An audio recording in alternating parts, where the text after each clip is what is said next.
Today, for the very first time, we're going to be listening to the brand new, just released Periphery album, and it's my very first Periphery album. This is A Pale White Dot.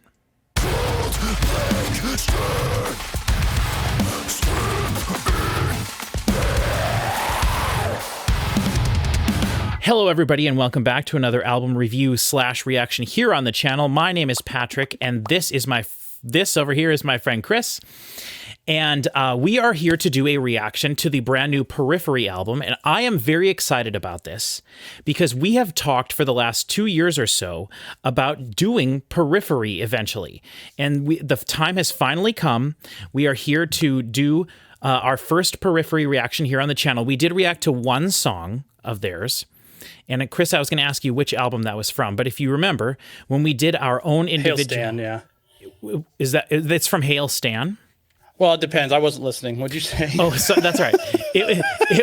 When we did our own like songs that define us videos, you chose a 9-minute long Reptile, a 9-minute long Periphery or 16-minute song Periphery song. Which album is that from? Do you remember? That's from Hail Stan. Yeah. Mm-hmm. Okay, well then you knew what you were talking about when you didn't even know what you were talking about. That's what I figured it was probably, but I wasn't listening, so it was okay. Yes. It was just a shot in the dark. So it seems like that's the first track off of their album Periphery 4, Hail Stan, which is pretty hilarious.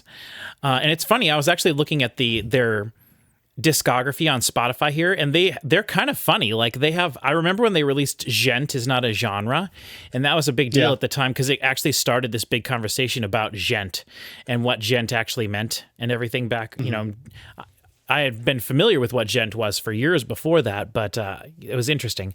So if I look at their discography, they have like their first album is their self-titled album called Periphery. Then they have an album called Icarus. Then they have an album called Periphery 2. So is Icarus a full album, or it looks like it's got some remixes? No, it looks like it's got a bunch of the song Icarus, and then it's got like remixes of the song. So that's probably just like considered an EP or something, but it is 33 minutes. I don't know. And then they've got something called Clear, and then they have Juggernaut, Alpha, and Omega. So is that a double album?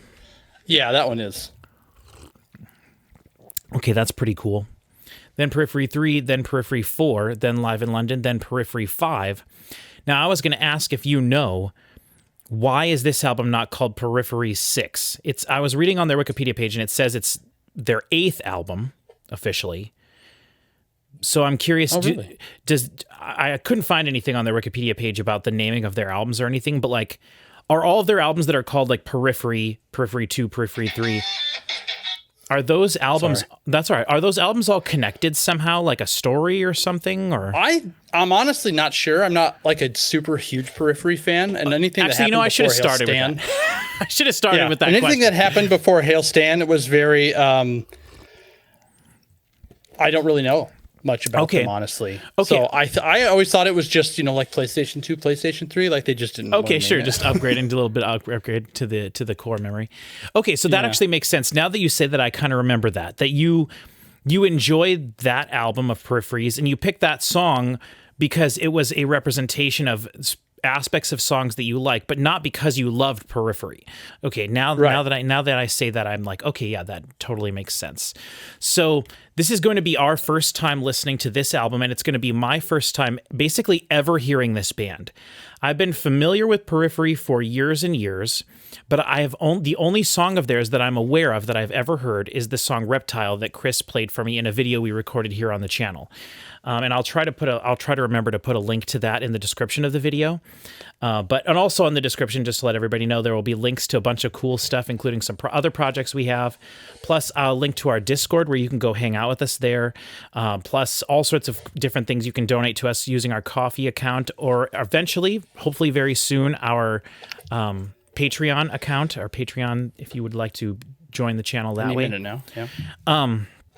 Well, I'm still trying to figure it out, but but we just last night I sat down and did my very first ever live stream, and we had a couple people in the chat, and I was like, this is really cool. I like the idea of this. I like how my computer had no problem doing it at all. I would hope not, yeah. Yeah, and so I was like, I think we could do some live recordings. We could do some live stuff. So we're working on doing more and creating more of a sort of versatile space for us to do different types of things. But I would recommend checking out our Discord because we have lots of really cool people over there. You can send messages to us directly, and then you can also just like chill and hang out with us. Also, leave a comment on this video too and let me and Chris know about this band. Let us know about this band because I was looking and reading a little bit about them on Wikipedia. I have their article pulled up here, and we'll go through a few things that I thought were interesting, but I still don't know that much about them. Let me know about their albums, which ones are their best albums, what's considered their best album. And if you know any of this stuff, Chris, you can let me know too. But like, I don't know anything about this band, which I actually really love. I'm expecting this to sound like something that Chris will like. So I'm expecting the choruses to be a little bit whoa.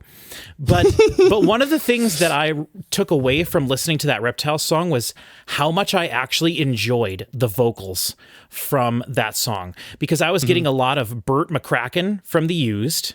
Okay. And I remember getting like different, what were some of the other bands that I was like, oh man, this sounds like this sounds like this.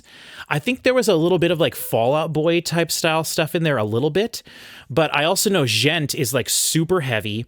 And one of the most interesting things that I found on their Wikipedia page, Chris, and this is the only band I've literally ever seen this for on Wikipedia, but they have a whole article that's literally just about the way they tune their guitars.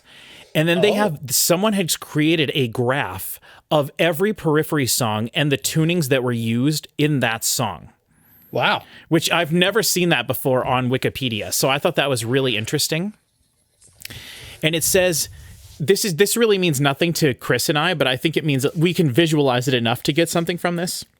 So it says this band uses an extended range of tunings on 6, 7, and 8 string guitars. So you and I know that a regular guitar is 6 strings.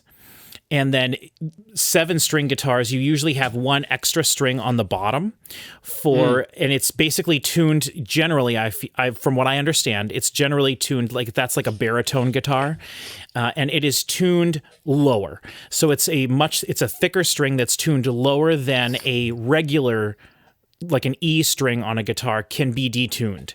So it can go even lower to like the tuning of a bass guitar.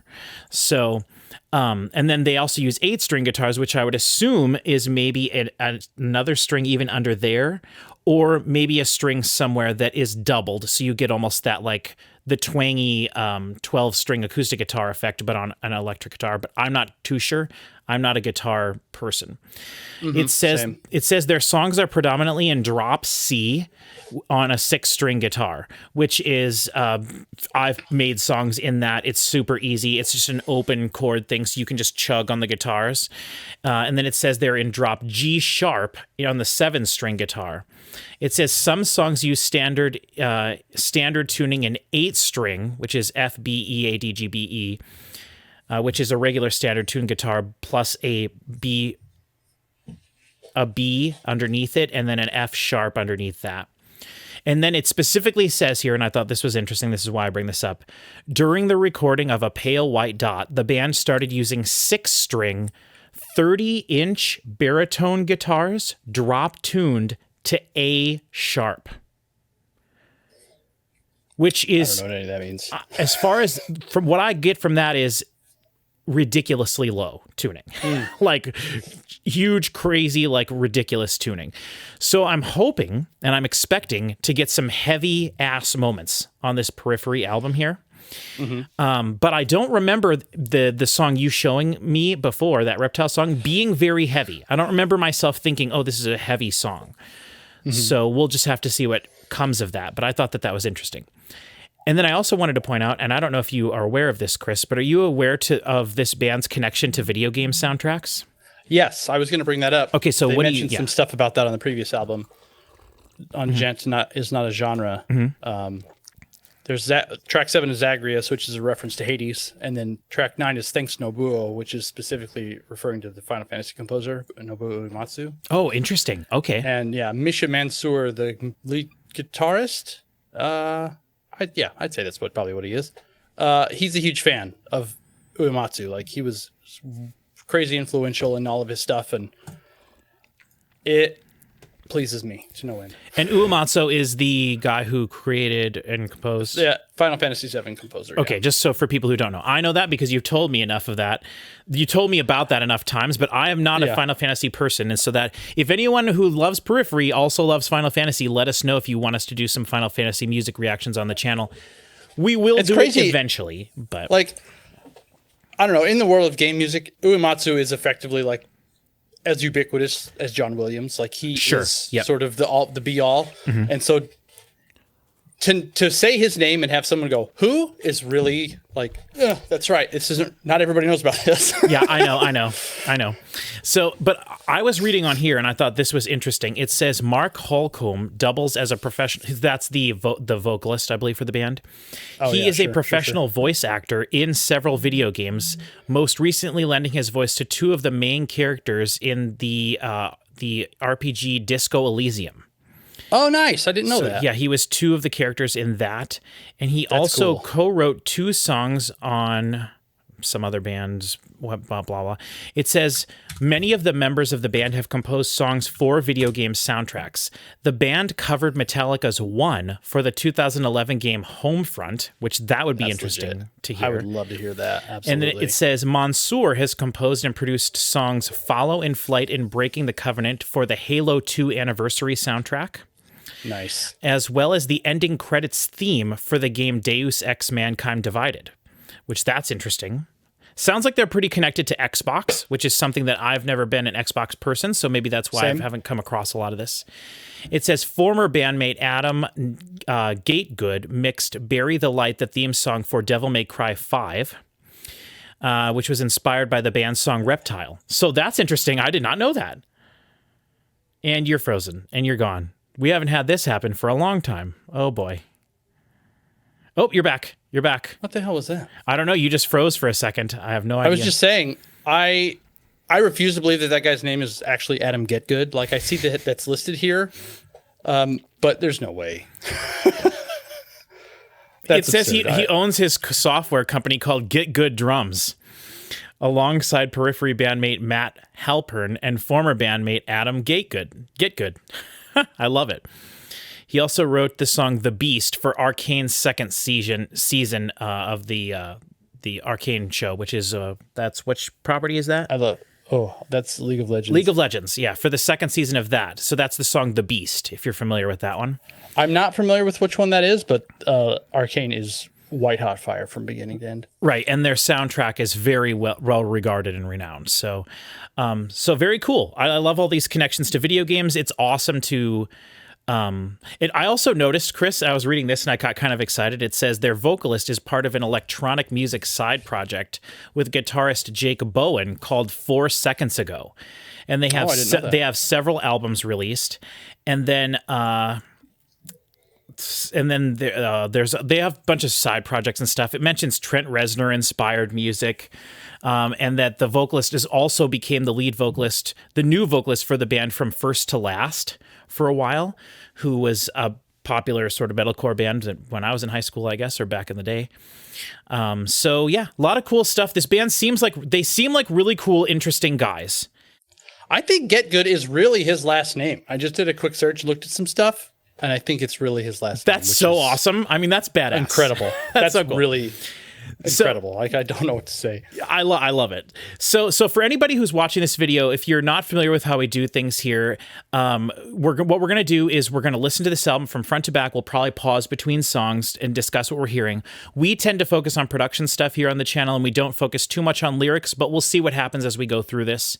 And then also at the end of the album, when we're done, we'll give our overall thoughts. So you can click around the description. In the description of the video, there'll be timestamps and all that stuff. But you can tell we don't know that much about this band. So please feel free to write like lengthy comments telling me about this band, why they're so cool, why you like them, and what we should look into further with this band. The only way I wouldn't want any of you to come and mention any of that stuff is if we hate this, but I don't think that's going to be the case. I don't think so. I'm anticipating enjoying this album, and so in that case, I want people to go to the comments and like let us know things that we should know about this band, and then what we should listen to next. And maybe we'll do another one. I think we probably. I'm expecting to like this a lot. So yeah. Great. Yeah. Oh. Yeah. One other thing I want to just mention is that this is a prog band. So I don't know if I was necessarily expecting that, but you showed me a 16-minute song before, so I was like, okay. I did. And so I was listening to it, and one of the things that I've been, for those of you who are unfamiliar with the channel, I have been sort of searching for my prog metal band. I have not found them yet. I've been trying to get more into different prog music over the last few years, and I have some progressive electronic groups that I listen to, like Frost and Archive, and I have some progressive rock bands that I've been getting into. We're going to do an entire listen to the Deer Hunter's entire discography here on the channel, and I'm so excited for that. But we're going to do the Deer Hunter, and we did some Yes videos. We've done things like that. And so I'm getting into prog music a little bit more, but I haven't yet found a prog band that I enjoy that gets really heavy. And so I'm looking for a band that has synths, and I don't know if we're going to get that with this because there's no keyboard player listed. My ideal prog metal band would be lots of synths and ambient things, with a keyboardist, ideally, who would maybe not be afraid to play some lead keyboards. I'm basically going to just describe Dream Theater now. A vocalist who can sing really good, but also does harshes and singing and like screams and stuff, so cleans and distorted vocals. And then I would love to have orchestrations, things like that. Lots of big, awesome synthetic things added to the mix as well. Lots of programming and everything, some electronic stuff, programmed drum beats, things like that. But not be afraid to be able to be heavy, and then also super acousticy, yeah.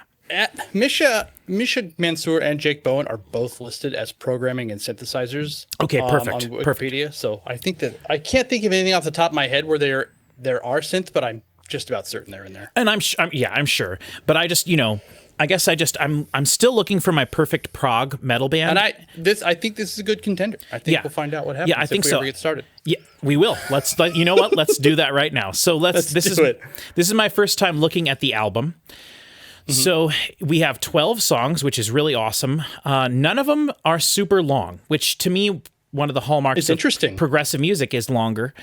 It looks like the longest song is only 5:18, and then but we get 12 ideas rather than 8 songs and having like 3 or 4 of them be like 10 plus minutes long. We're getting, and I also I just noticed track 6 features Will Ramos, who is the vocalist from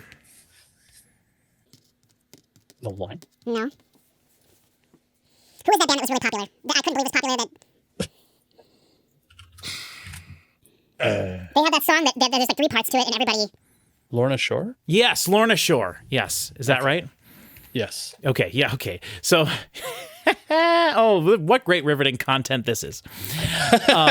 So one of the songs features Will Ramos, which is pretty cool. Their band has exploded over the last 5 years or so, and so it'll be fun.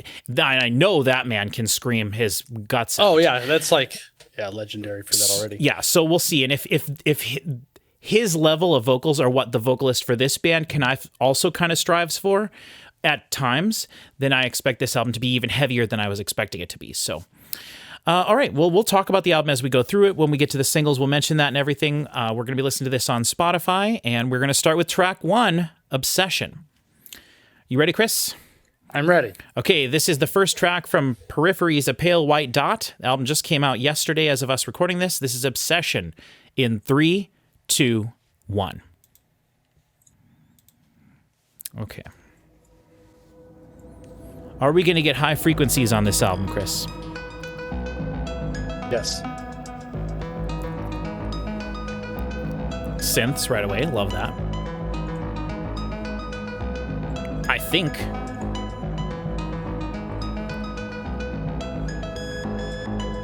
All the noises are distorting. I wanna tear out of my skin. Stick from a never. I have a feeling this is going to sound really good. I hope so. Yeah. My main thing is how heavy is this going to get? That's one of the big things that if it doesn't get heavy, that's fine. But I'm just curious. Yeah.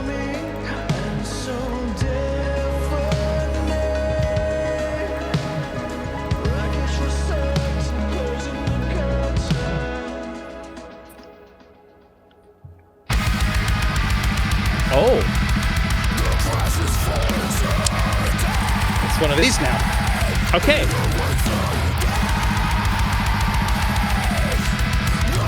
The kick is louder than the snare and has more high frequencies in it than the snare does during this blast beat part, at least.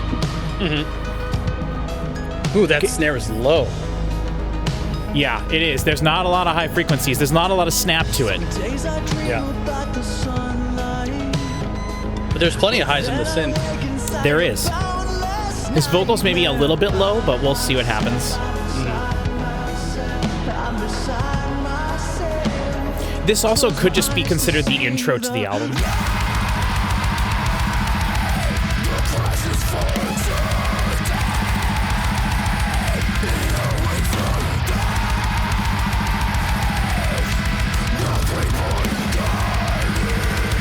There was a spirit box slide in there on the guitar.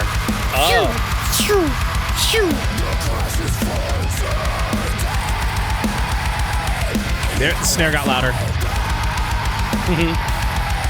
Cymbals are almost non-existent. Yep.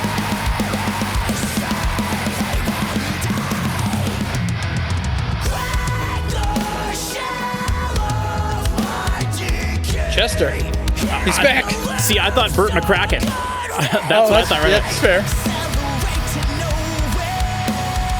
Okay. They sound like vocals are flawless live too. Yeah.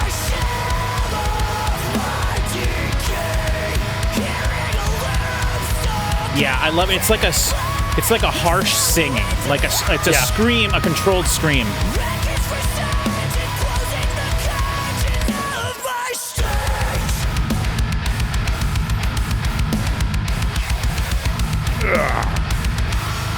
Okay, so I didn't need to worry about the heavy aspect. This band is heavy. No, they're very heavy. Yeah. Now the mix, I'm still not sure on.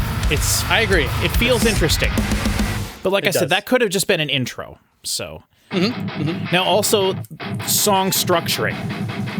What am I going to think about this? This is track 2, Talk. Oh, did you pause it? I did. Yeah. Oh, sorry. Hold on, I forgot. Okay. I forgot to pause it. I've been doing a lot of reactions by myself, everybody, and when I do reactions by myself, I just let it go. Okay. So that the heavy part there with the that was it sounded like beats. It sounded like a blast beat part, but it really wasn't the way they were playing it. It didn't feel that. Okay. It felt that way because of the way it was mixed. Like the kick drum was the loudest thing you were hearing there, but the snare drum wasn't doing blast beats on the snare. You know, it was. Oh, that's true. Yeah. And then the second time it happened, they started off doing the more blast beaty thing, and then they did the with the and so it kept the same feeling, but they changed the part.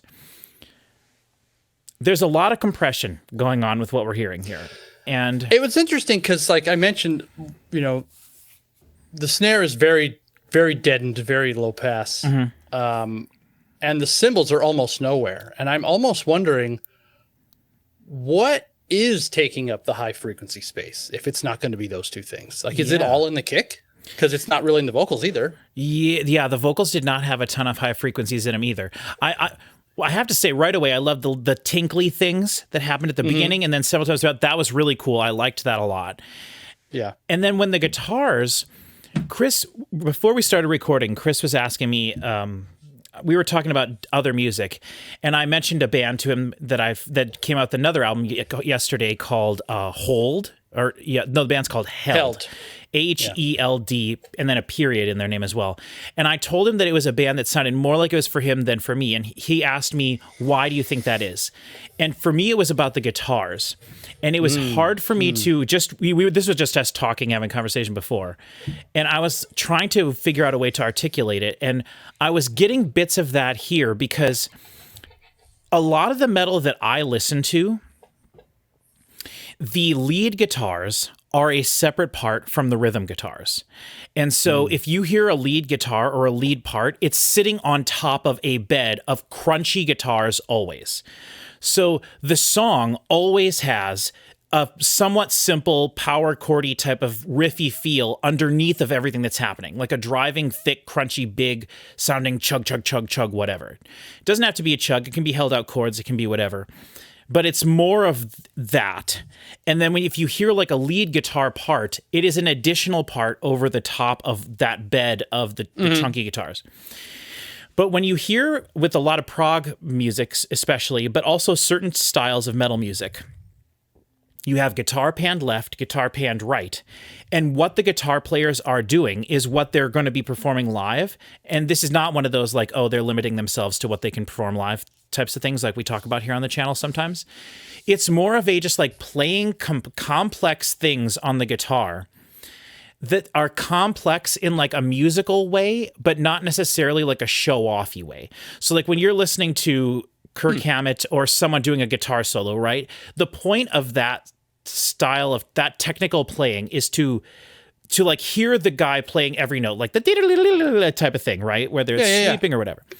But there's also a style of technical guitar playing that is like mathy, that is like, Oh, sure. dude with glasses and really tight pants looking at the neck of his guitar and he's like got his fingers like this and it's just like wall of white noise sound playing these really complex and intricate chords and stuff. I think Protest the Hero does that a lot. I think so, which by the way, in our live video I recorded last night, which people can still go on the channel and watch in our live section of videos. Someone was talking to me about, Patrick, have you ever heard Protest the Hero? You need less Protest the Hero. I was like, that's like one of Chris Parker's favorite bands. And then later on they were like asking about this other band and I'm like, that's one of Chris Parker's other favorite bands. I'm like, why don't we just call this channel the Chris Parker channel here if all that's all anybody's going to talk.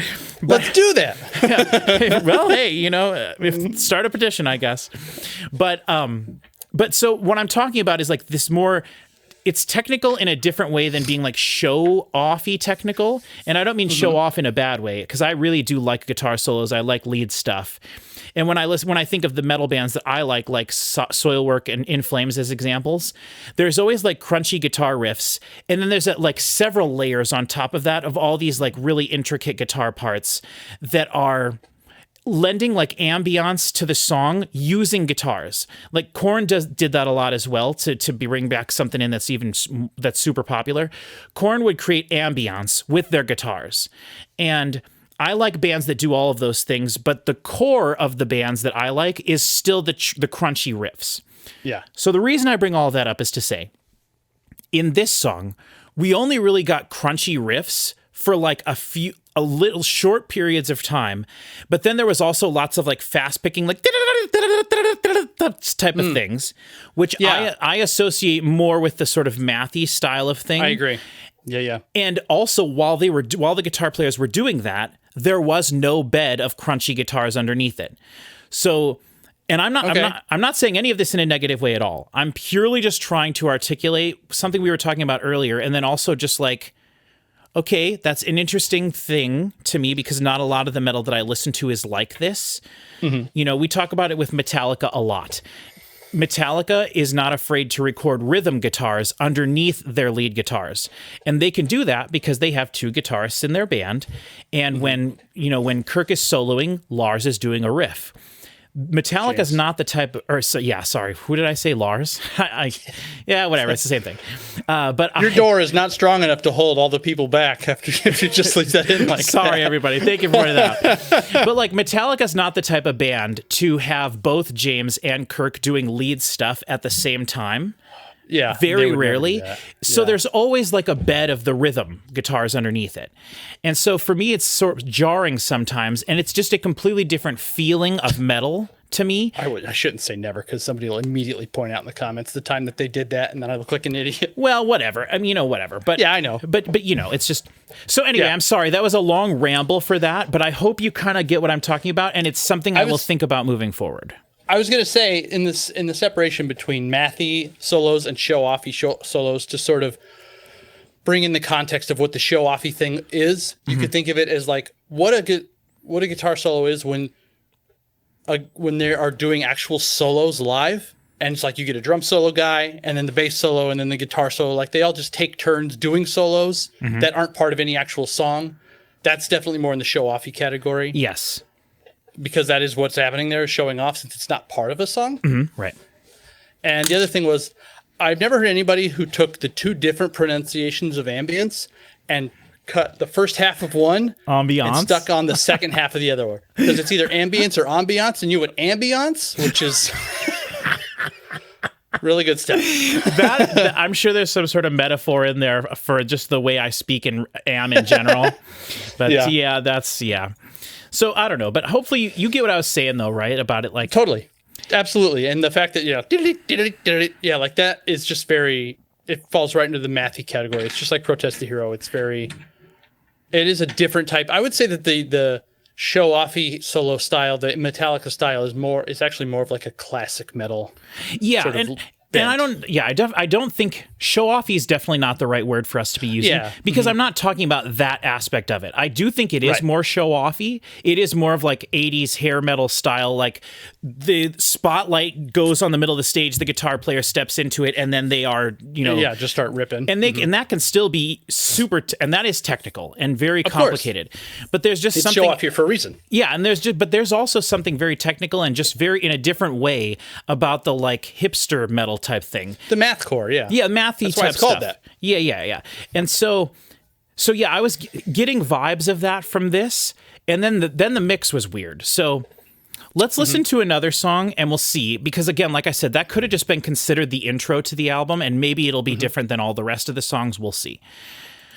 So let's listen to track 2. This one has around the same number of plays, so almost identical, 79,000 plays.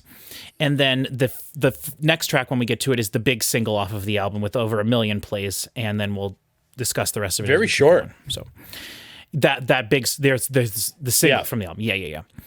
But this one is the longest song on the album. So we go from that song into the longest one. We'll see what this one is. Okay, this is the song Talk. In 3, 2, 1.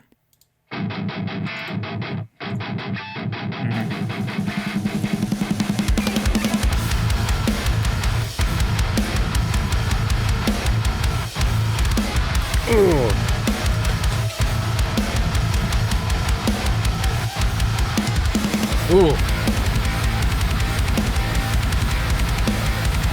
Okay, I've got to say it. This is similar to the first track. The kick is just too much. Crazy loud. It's too much, yeah.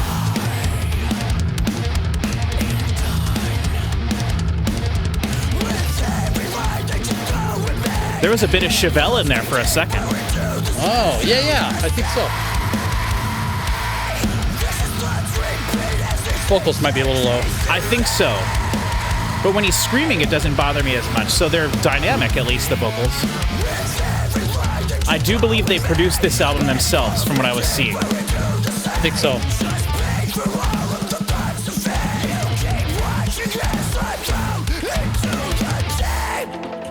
Periphery is listed as the producer. Misha Mansour, who is the vocalist, I believe, is the mixer of the album. Okay. This is heavy. This is crushing. Oh, that tom hit. Whoa. He does sound a lot like Chester a lot of the time. Okay, I'm going to think that now, yeah.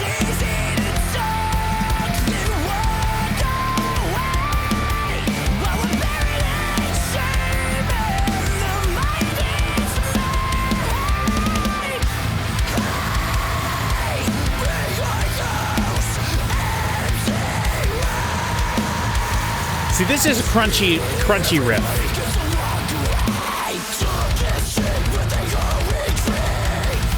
And that kick drum's doing a lot of work, though, I'll tell you. It is really, it is pummeling. That's a great word for it, pummeling. Ooh.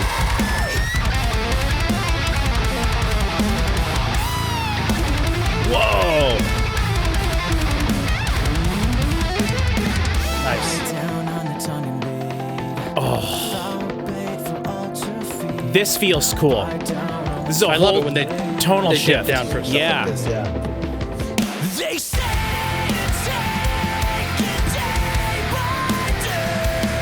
That's a weird shift there. It is.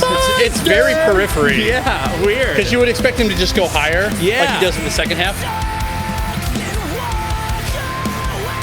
Oh, see, there he did it the second time, yeah. Weird note. Yeah, I love it, though.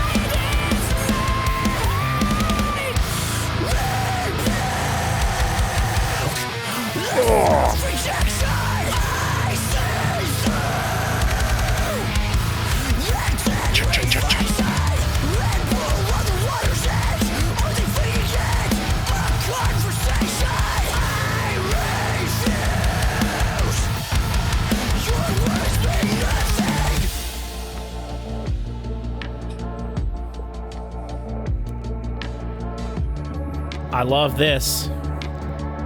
This is raunchy feeling. A lot of bands do this kind of stuff, but I love it. Hope that guy with the guitar comes over to this side of the room.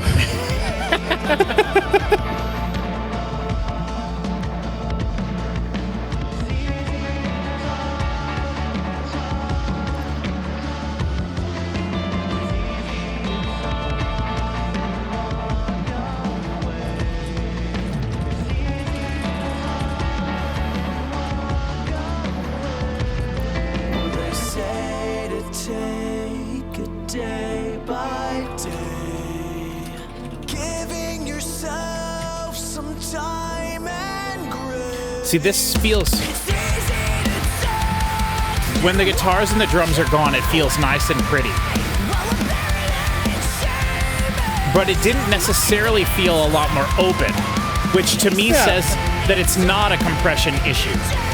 Interesting. Okay. I mean, the guitars are so low pass during this. I mean, they're low pass at like 600 hertz. They're at nothing above that. That's true. But it allows the vocal to sit on top of it as it is. But the whole mix could do with more high frequencies. The whole mix could do with it.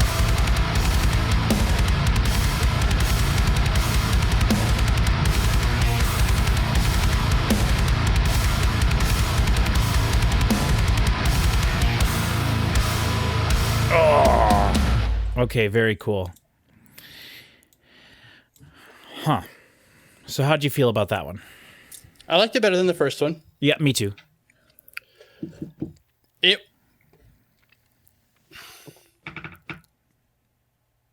When it started off, the kick felt less bogarting of all the highs than it did in the first song. Mm-hmm. But it is still large. It's there. It's huge. It's the same volume as like everything. Yeah. And then some. The vocals are a little bit lost. And I'm trying to think. I haven't heard Reptile in a while, especially not like back to back with something newer like this. So I don't know if this is a consistent thing for them, because I know that they've been producing their own stuff for quite a while. But it's not.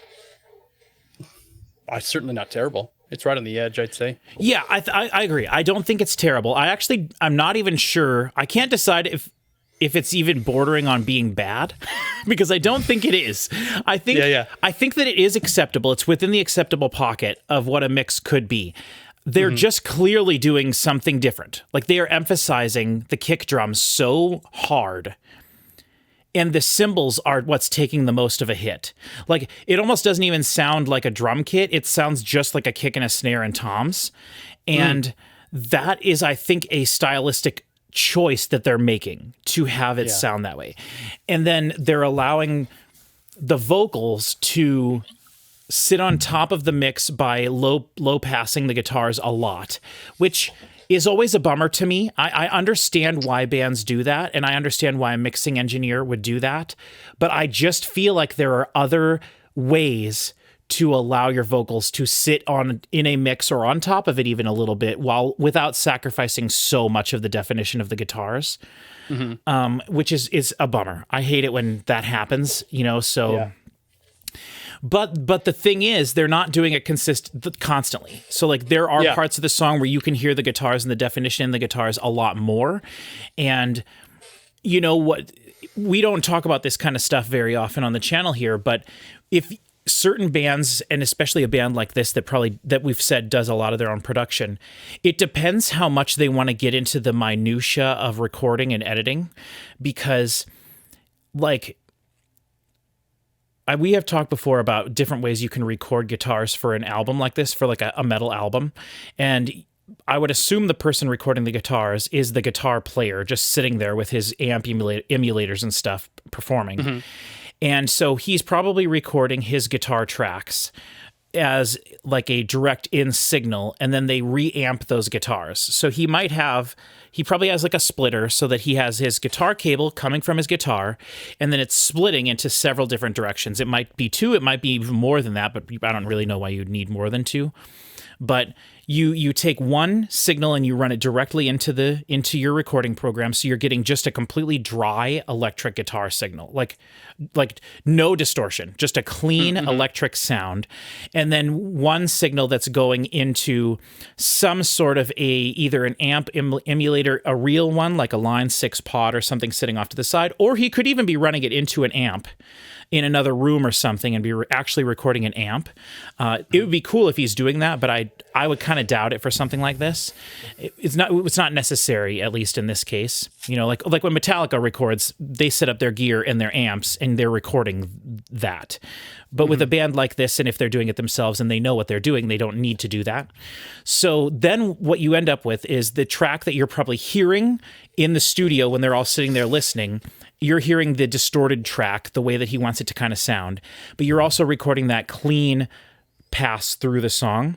Then what you do is you go through and you edit that and you make it perfect, the take, and then cutting from different takes and things and editing and fading them together and everything. Then you can bounce that down as one whole long track for the song. And then what you can do is you can go and pick, well, we'll just keep it simple. Let's say you pick 3 different guitar tones that you think all work nice together. And then you go and you take that one clean signal and you run them through the pass, that same exact performance, you run that pass through the different amp emulators or amp plugins or however you're doing it to get 3 different guitar tones. And then you edit those together, and that is how you get your guitar tone for the right side. Do the same thing for the guitar on the left side. You can pan them, you can do all sorts of stuff with it. But what they might be doing as well, and we haven't talked about this before, this is the part I was getting to, you can approach different parts of the song with different ways and have completely different guitar tones in there in different parts of the song. So like, for example, when it would get to a chorus or a big chunky beefy thing, you might want a guitar tone that has more low frequency in it, but like less of the like string noise itself. Or you want one with a lot of string noise because the other guitar tone you have is just focusing on the bass notes of the guitar. And so, or the low frequencies, and then you have one tone for the high frequencies. Does that make sense? So you use the different tones that are available to you to achieve the different areas of the frequency spectrum. Yeah, you separate high, medium, low. You can't. That could be a way to do it. So with stuff like this, it would be how do I say this? It wouldn't be odd for them to be doing that with this and to have their guitar tones sound differently. Whereas like when you're a band like Metallica performing, you perform your guitar and it is just whatever they're capturing is what your guitar sounds like. And maybe with Metallica, they do record direct in as well. I don't know that. But like, if you want another guitar tone, you find it and you play it again as like a whole separate take or something like that. And that's how you do layering of guitars. And we have talked before about, Chris Schoenberg has talked about how James likes to layer lots of guitars over the top of each other, and that's how they get the big sound that Metallica gets. But then we've also talked about how later on in their career, James would do all the rhythms and all this stuff. Anyway, it doesn't matter. Sorry, I'm getting super deep into the weeds on this. It's just interesting to think about, are they automating the guitars to have less high frequencies here and there, or are they literally using different sounds for different sections of the song, and that's why they're getting more lows, more highs, and accentuating those, and still automating and using different tracks with different EQ settings and all this stuff. It's just a complicated process, and I don't know how they did it, but there's like an infinite number of ways that they could be doing this. And something about this whole mix is weird. And like, I think we were talking about it being the drums. And I do think that that's part of it. And the fact that the kick especially is so present in the mix and so dry, and it sounds like a real kick. It doesn't sound like the greatest kick sound I've ever heard. So I wouldn't even be surprised if it's not a sampled kick and it is the actual kick sound that they were getting. And it's just turned up so loud in the mix. But the fact that the cymbals are gone and then the guitars are getting washed out so much, it's interesting. I don't know. It is. I don't know. I did like that song a lot more, though. So, and it felt like there was a bit of a chorus, and then they did not go back to it at the end, which is okay. I'm okay with that, but people who are familiar with the channel will know I like it when they come back to a chorus at the end. Which is tough. It's a tough ask for prog. So I was going to say, and that's what progressive music is. It does not necessarily traditionally structured. So, okay, moving on to the big single from this album. This has over 1 million plays. This is the song Mr. God. In 3, 2, 1.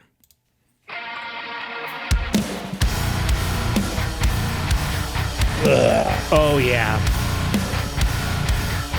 More cymbals in this. That bass guitar. Yeah.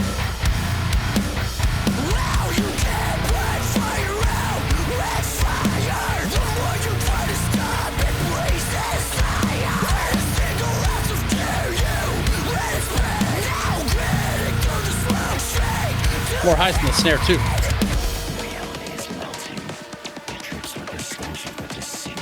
Ooh, very cool.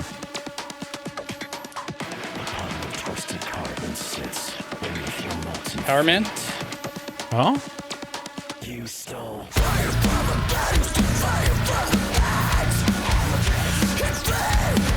Whoa. There's some Cybreed in this. Oh. That big thing that just blows up on the sides. Oh.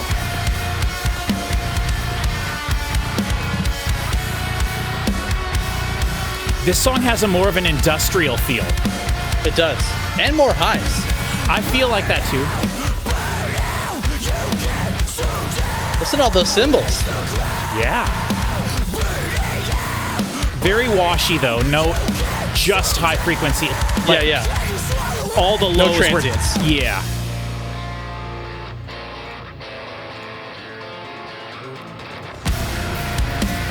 Dude, that Cool bass, laser effect there. that bass is like floppy. That's a floppy bass string. Yeah. You can see that thing. Yeah, it's slow motion.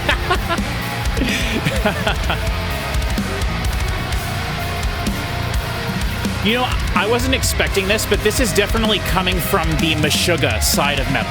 Oh, sure. I was not expecting that with this. I should have thought of that, but no clean vocals.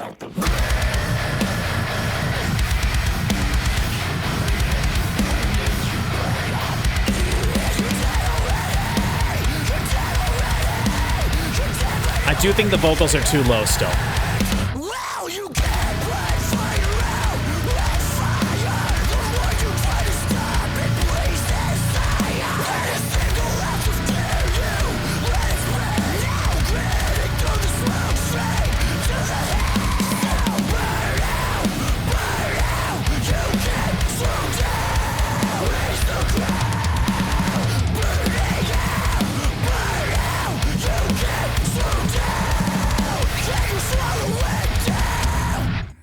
Wow.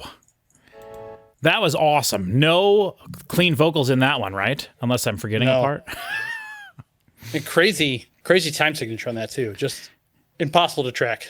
Yeah. It had a very like very like choppy feeling.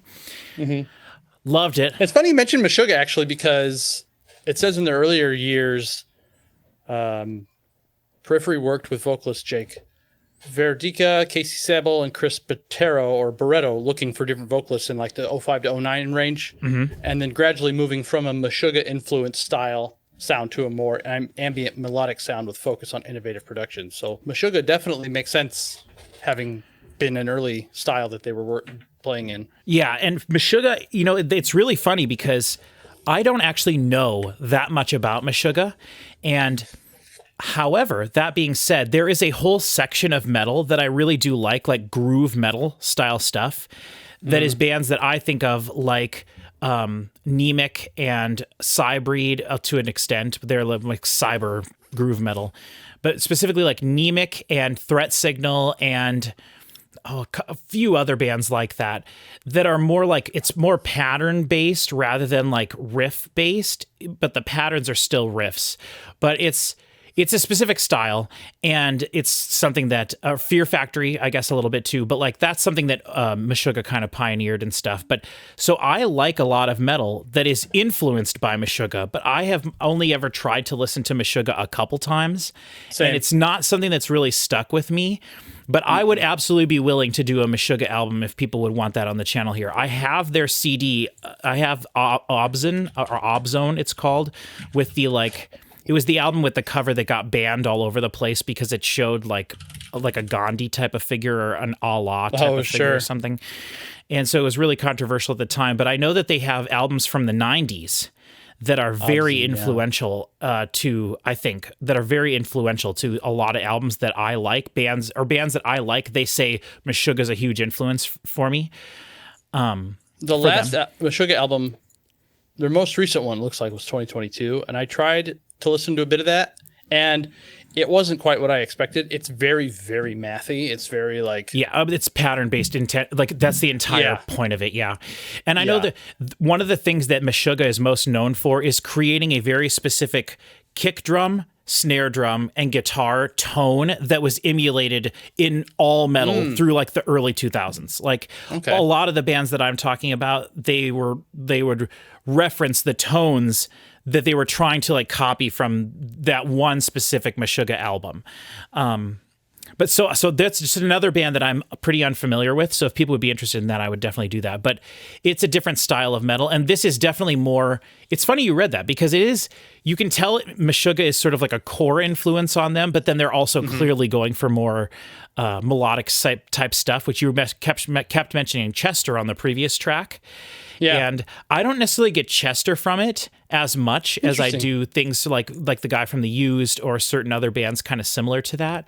But when you'd be a better judge of that than me because you're a significantly bigger Linkin Park fan than I am. Well, Chester usually, I think one of the cool things about Chester, not to go off forever, but I think one of the cool things about Chester is that he would sing with like a yelling, gravelly voice all the time. So like unless they were doing something really down tempo, would he sing with his like pretty like clean voice almost all the time, like 80% of their whole catalog. He was singing with a more harsh, pushy voice, like more distorted voice, and he just could do it so well, and it was accessible enough that people didn't think of it as being heavy ever. But what we were hearing this singer do when you mentioned that was, to me, it was more like The Used or something like that, because it was going, which in the first track, I was like, oh man, he can do that like screamy thing like Chester does with a pitched scream very well. Like he can basically sing harshly, which I like that. And I would love to hear him do more of that. But we've been hearing him when he's been doing clean stuff, he's been doing it a little bit more clean. Yeah. And I think that's a little bit more accessible, but also it kind of, that to me is more proggy rather than the distorted screaming or the pitched screaming. So yeah. But I liked that. That was that being the big single and there being no clean vocals on that. That's pretty crazy to me. And I don't even know a big single. Well, feels like it means something different than it used to. Like, because I hear that, especially from that perspective, and think my immediate thought was like, well, you'd never get that on any radio. Right, but that's not what makes a single anymore. But it's like, and so, what does, it's like, oh, the new album was announced, and this is the first song you get. Right.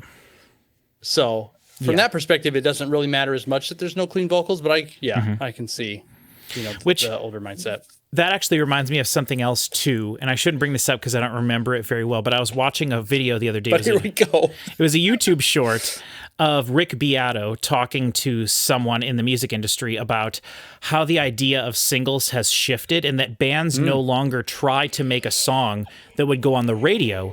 They try to make a song for other reasons. And they were being a bit more nebulous about what that was, but that like the idea of getting on the radio or making a music video, for example, is something that's basically gone by the wayside, and that you want and we've talked about this before. You want little moments within your song that can become viral or TikTok worthy and stuff like that. But that when your band is making a song, their goal with their specific song is not necessarily to make it as accessible for people as. Oh, that's what they were talking about.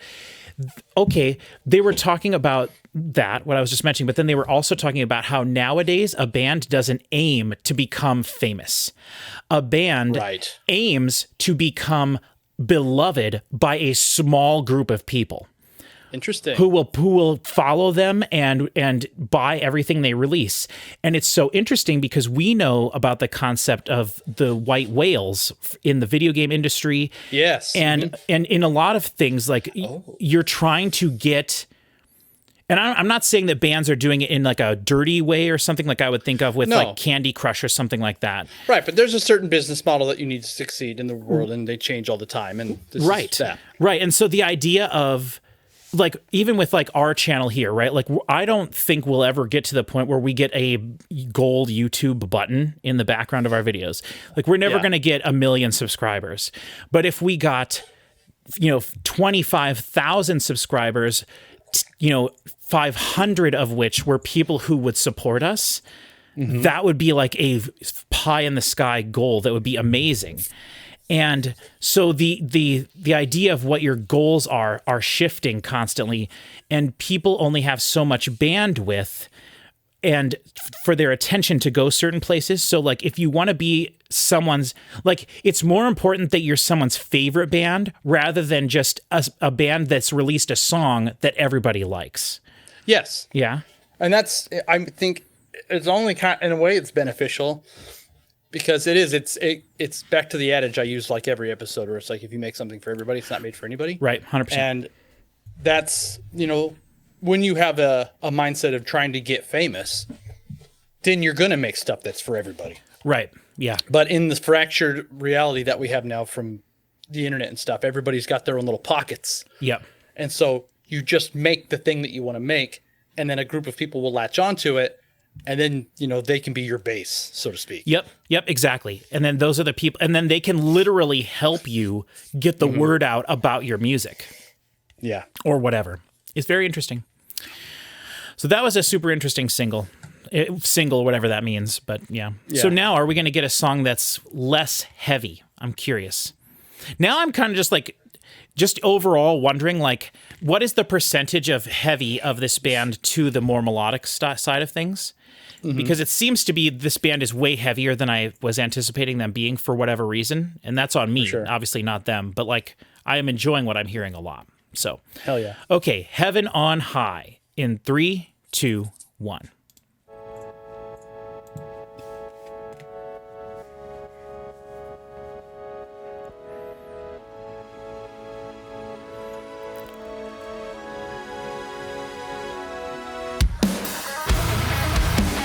Ooh.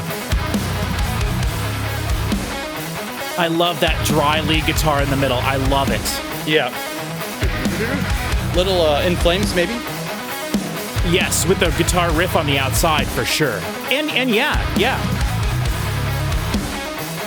Yes. I feel like the cymbals are a bit more present.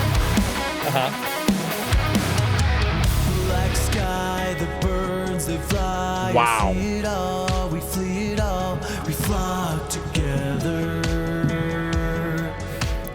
They move past. Excellent. The lighthouse flies south. Vocals perfect volume here. See the ground, Yeah. can hear the sound, but can't get back down. He's got so many. Could this be my He's got a lot of stylistic range. Yes, very much so. Oh.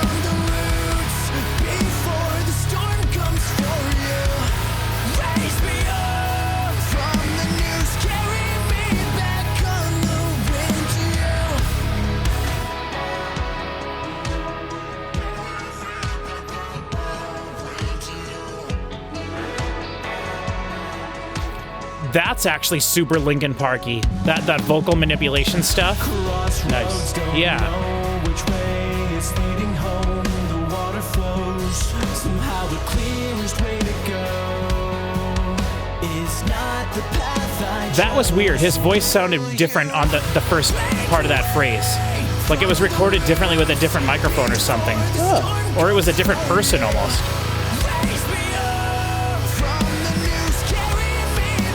It's so funny that last song was the first like single or whatever, and this is like the most accessible, catchy thing ever.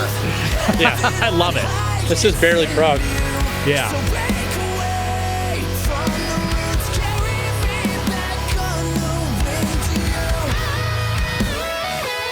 Oh.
Blow it up.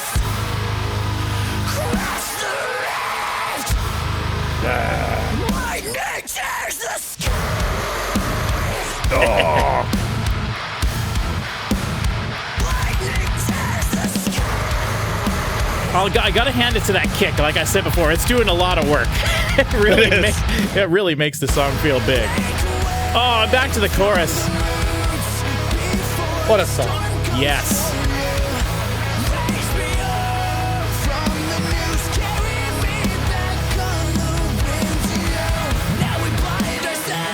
And that dry guitar is in the middle too, behind this kind of.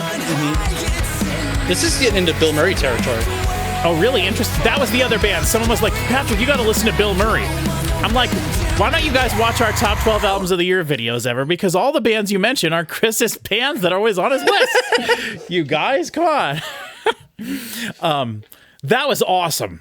That was great. That was I really did like the previous song. There was the heaviness of it, but man, that was so good.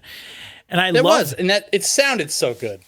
I don't think there's enough songs that are, well, maybe I was just about to say something really stupid. I was going to say there aren't enough songs where the bridge is the heaviest part. And then I thought, you moron, that's literally a breakdown. Sounds like the opposite of true. That's literally a breakdown. Yeah. But generally in those songs, the song is heavy before that. So like I liked in that song, the song was not heavy at all before that, and then when it got to the bridge, it was like, here we go, here's the more technical, but I love that just simple riff, that and then letting space, and then the I love lead guitar on the lower to mid-range part of the guitar. I love it's not that all kind widdly of wahs. thing. It's yes. Yeah, I love that. And it actually reminded me of one of my favorite songs from this album here that the reaction just came out this morning.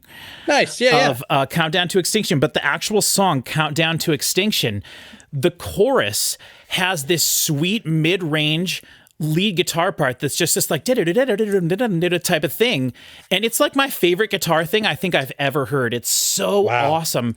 I love it, and it's what made that song special and stand out on an album where almost every song on there has specific things within each song that does make it stand out. But Megadeth is fascinating because Dave Mustaine's voice is so ridiculous that you sit and you laugh at it with your friends and you make fun of it, and then you listen to 3 more Megadeth albums. Like, you just can't. It's this really weird yin and yang of what a ridiculous person, but I'll take more. Like, yeah, it is. And I've been.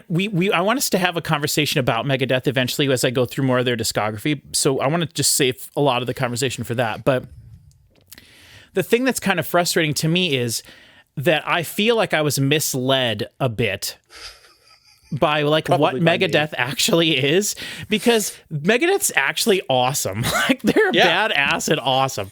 And the thing I keep saying in the videos that everyone's like, oh man, Patrick, you get it, is that if you are going to be ridiculous like Dave Mustaine, then you need to write a song like Sweating Bullets that is stupid and ridiculous.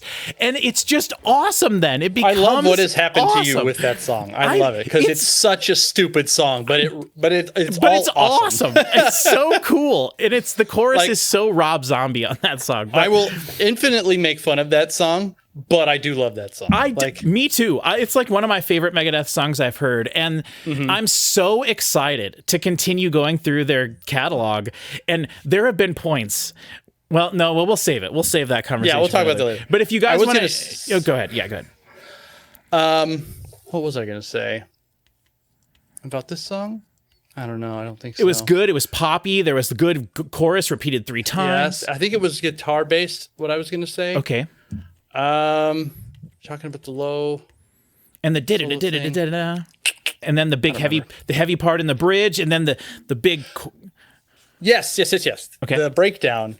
I was going to say, I'm sure this happens almost every time that a song has a breakdown like this, but I don't know what a single word from this song was, except during the breakdown when he would say lightning tears the sky, and it's just such a violent imagery, and it's perfect for the part of the song that's ripping things apart the most. Yes. And it's such a great combination. Yep.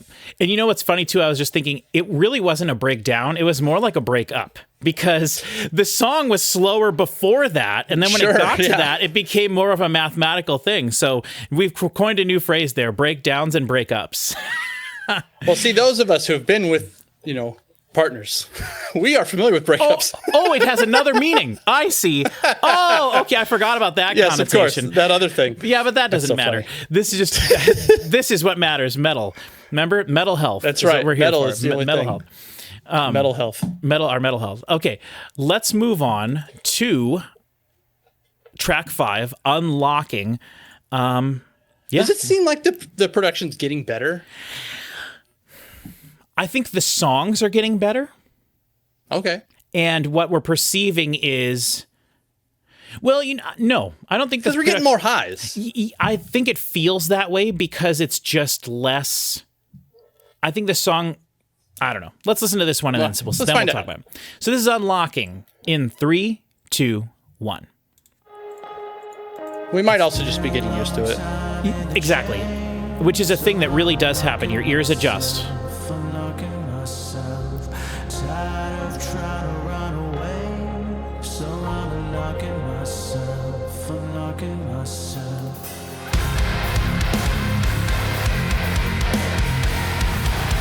I mean, that sounds pretty crunchy to me.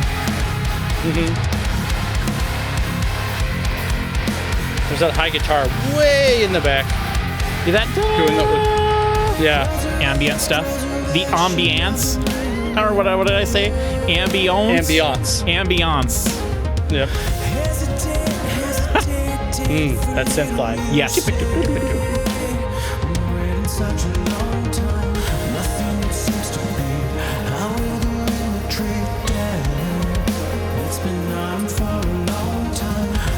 His singing, what he's choosing to sing is weird. Like, his melodies are not stereotypical, which is cool.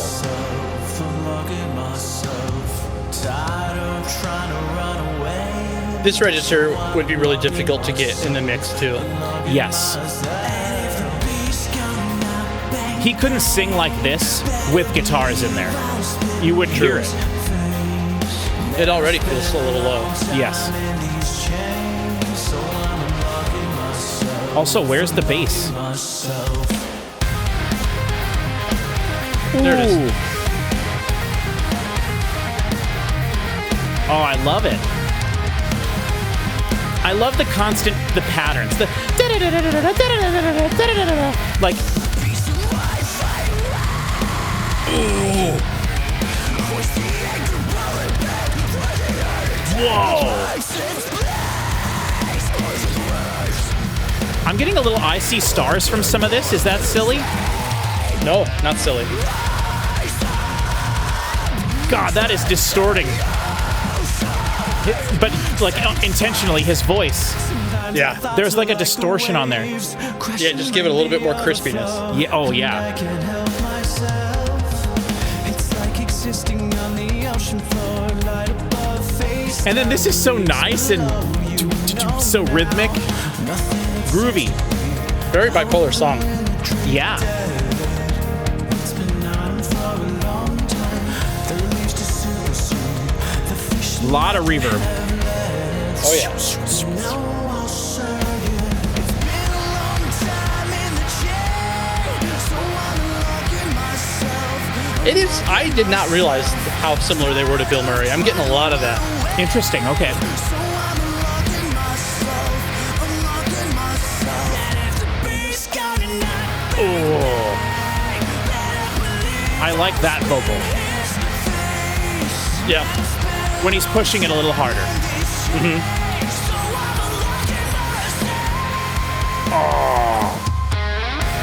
Ooh.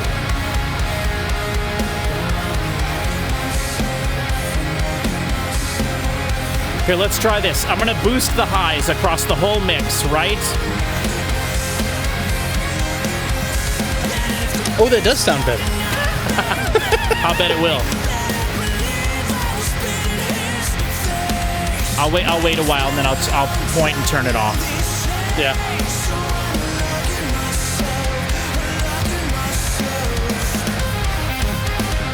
Okay, I'm gonna do it right. There. Okay. Is that off? Yeah, that's off. So we'll see. I've been doing this in like every video that I've recorded for the last 2 weeks because for some reason the music industry is like, we don't need no more high end. I don't understand. I had a long ramble about it and I made it into a short. Good. But hey, I'm not gonna let that. That's not Bob. That was a great song. Yes, it was. I like that a lot, and it's so funny. Like one of the things that prog music does to me is a lot of it. The stuff I listen to, the songs are so long that by the time you get to the end of the song, you're like, "Gosh, I forget what even happened at the beginning or how it started." Right?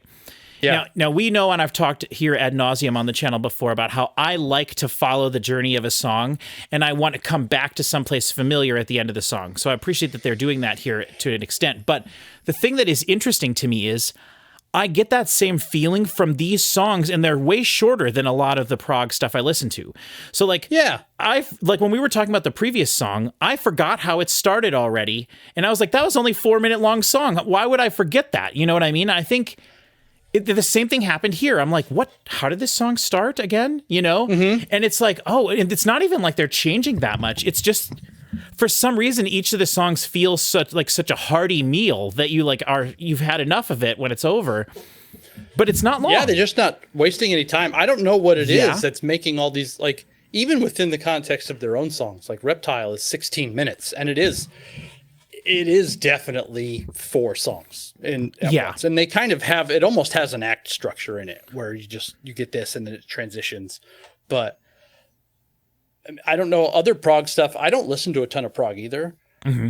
But it's like, it is one of those really interesting things where it's like, how did a song that's, 11 minutes exude, how did a 4-minute song exude the same feelings as an 11-minute song? Like, where is all that missing time at? Yeah, that was my question. Like, it's interesting to me that it has that same effect on me because I like it. I enjoyed the whole thing, and it doesn't seem like arduous to listen to or get through it all, because sometimes stuff can feel like it's like, oh gosh, it's like a slog to get through, and this stuff isn't. Yeah, you look and you're like, oh boy, half over, huh? yeah. But I'm not getting that feeling from this at all. So I don't know. No. Very interesting. And what I was going to say about his vocals, though, it seems like he never sings what I think he's, it's, your brain can compute stuff only so fast, right? But still, when I hear a singer singing a verse, in my head, I'm kind of like, okay, he's going to do this note next, or this note next, or going to go from here to absolutely. here. This guy never does the thing I expect him to do, ever. Totally. Like, it's always something different. And I think that's one of the aspects about it that makes it prog as well. Yeah, and I'm saying that in a really good way. I think that's really cool. So that's interesting. and it's weird because there have been songs where I have praised them for hitting every expectation I have. Right. Of like, and it even more so than I think this will go this way, and it's like I really hope this goes this way, and then it does, and you're like, oh yeah, Like Jenny by Nothing More is a perfect example of that, where you listen to it and it's like, I really hope this happens next. And it isn't like out of thin air. Like I would never say, I hope this just suddenly turns into polka music. Right. But just within the confines of what it is, I hope it does this in a significantly less direct thought process, but it just hits and you're like, oh, I didn't know that that's what I wanted, but it is. But it is. Yes. Yep. And that could be really great too. So that's fun to hear. Yep. We've talked about that in the past. The idea between expectations versus, I forget how we worded it, but we worded it really good in whatever the videos we recorded recently. But yeah, go find whatever that was. Yeah, go watch all of our other videos together. But I don't know. I agree with you though. I think that it is interesting and different that something that can elicit those feelings in you, but then also at the same time surprise you in a way that's like refreshing while still being satisfying your expectation, I guess. So I don't know. I like that. I don't think I like that one as much as the song before that. Yeah, I do think Heaven on High is my favorite song on the album we've heard so far, but interesting. Okay, now we're moving on to Subhuman, which is featuring Will Ramos. So we're going to get some animal sounds on this one. Pig noises. And it's sub 3 minutes long, so this is probably going to be the most balls to the wall heavy crazy thing. Yeah, this is going to be insane. So watch, it's just piano the whole time and Will Ramos singing. Yeah, doing something he never does, and it's pointless to have him here. or that would be the whole point of it, like, oh, break out from your box. Yeah. Okay, so this is Subhuman featuring Will Ramos in 3, 2, 1.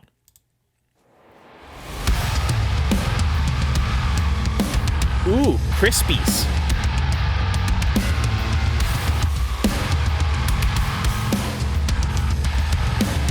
What a weird.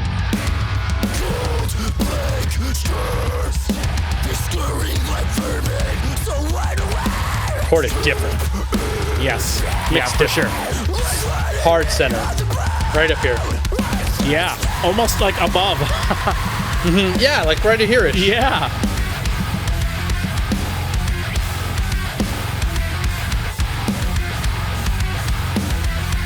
Weird time signature, weird feel.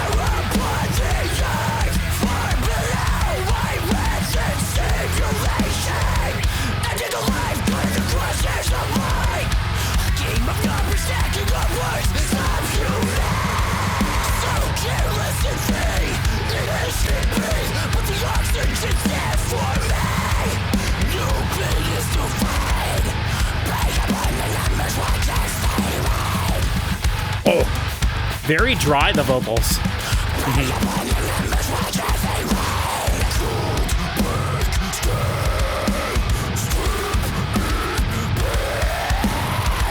Spirit box guitar sounds. These guys are probably doing that kind of stuff before Spirit Box was a band, but yeah. Okay, here we go. What are we gonna do? Over.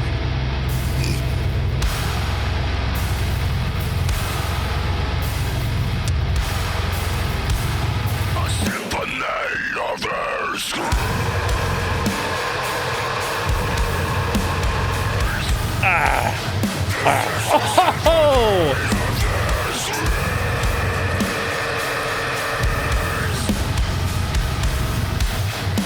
I love the cymbals here.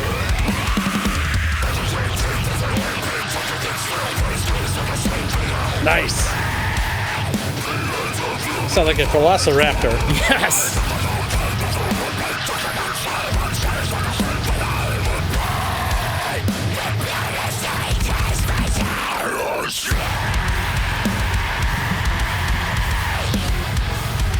It's a war zone.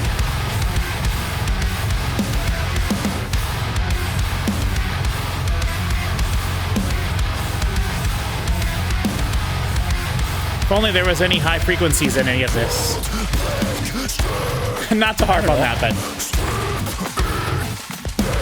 Whoa! There's like an extra beat in there. Ooh. Woo! And then that huge reverb on that screen. That was great. That was awesome. I love that it didn't just feel like crushing. It did feel crushing, 1000% biggest thing we've heard on the album. But because the cymbals were doing that kind of like type thing, it had like a groove to it too that was really cool. I loved that. It's like there was one part where it was just on the cymbals, and on the rest of the drums was like. Yeah, You could hold the cymbal and follow that at least. Yeah, and it was weird too because it was also kind of, there was at the beginning when it first started that part, it was like an alternating cymbal. So it was like alternating open hi-hat, like or more like a tinkly, like a ding ding ding ding ding type thing, but it wasn't like a ride cymbal. So cool. That was awesome. And I think having Will on there really added to that part. I mean, agree. Really, a lot of times you'll get a featuring and then it's just what happened? Yeah. When did they show up? And Yeah. this like really brought something new to it. Yes, sometimes it's just like, oh, they were hanging out or we were on tour with the band and so I just sent them the track and they did whatever. But like this felt like, okay, we've got the song. What can we do to elevate this? Well, we'll send it to the most crazy guttural screaming dude on the planet. Yeah. Tell him to do whatever he wants, and then we'll mix it in with the lead singer's vocals. Awesome. Really cool. And because that was so awesome, I have to shout out the Archspire reaction that Chris Schoenberg and I did on the channel. It's got like 1,700 views already, which is shocking to me because Archspire is such a niche thing. Oh, okay. But if you watching this video are like, who's Archspire? Just please go check out that reaction. It's the fastest album from the fastest metal band of all time. And it is the most insane thing. It's almost too much for Chris Schoenberg, and that should be all you need to know. But the thing is, crazy. It's also super accessible. Like, I listened to the whole album, no problem. So,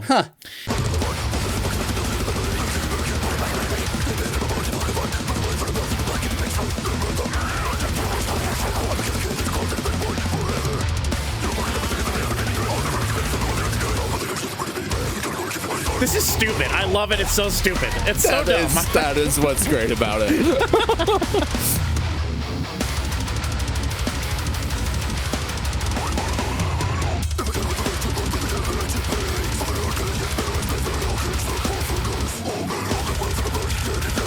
Oh, that bass. That's so good. Yeah, it's amazing. It's incredible. So I wanted to shout that out. But man, that song was so cool. Loved it. And we called it. We're like, short song, Will Ramos, coming after that last one. Those last two songs that were a lot more accessible. Okay. Yeah. It's interesting too because it's like a lot of times when it is short, you think, well, it's going to be fast. Right. They're just like, this is going to be chaos. And they've got less than 3 minutes, so they're just going to blitz through this song. Yep. But they didn't do it. It wasn't fast heavy. No. It just was nuts. Yeah, but it also didn't feel too short to me. Did it feel short to you? No, yeah, I didn't think so either. Because the first half was kind of like somewhat normal song, and the second half was just like you said, we're in a battle. Like it's some sort of a military, something is World happening. War I. Yes. There was that section where you were like, I wonder where it's going to go. And I thought, over. And it's like, that was the point where it would have felt too short. But that was like 1 minute and 45 seconds. Yeah. And then the song really kicked in after that. So yes, for sure.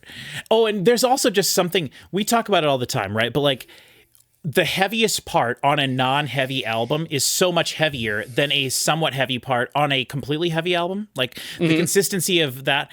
So like just within the contents of the confines of that song, having the pre-crazy part just be open chords, just like, yeah.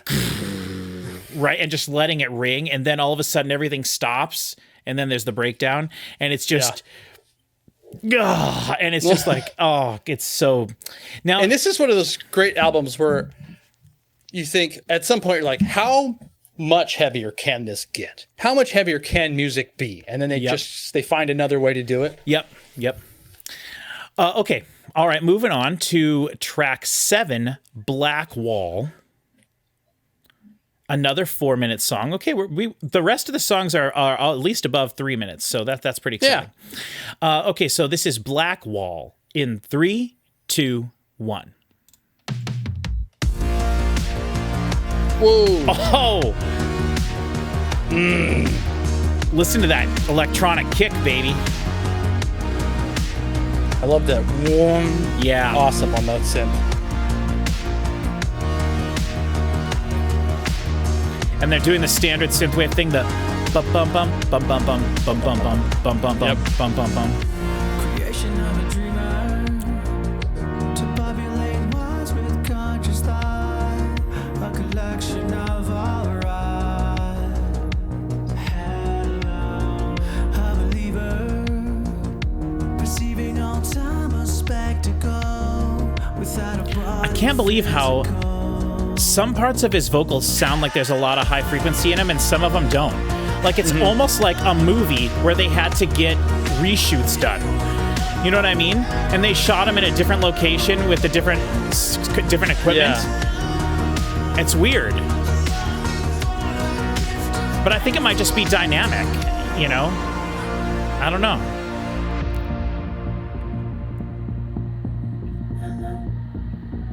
Shout out to vocoders too. I love vocoders.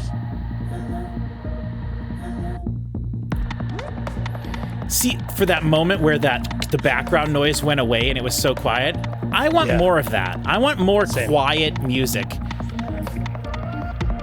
Like now.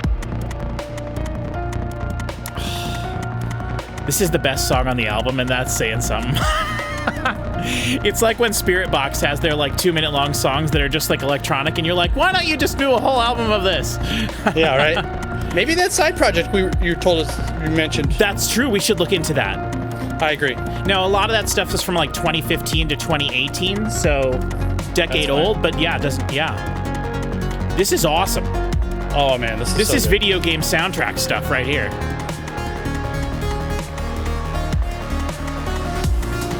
Oh. So satisfying. Now, I want lead guitars here over there. Where's this gonna go? You know, I want like, why not do some cool electric guitars over this?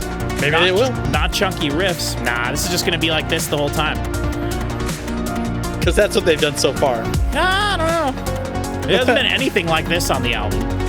No. This could be like an intermission at their show, or this could be what plays before the band comes out. Mm-hmm. Ooh. Nice.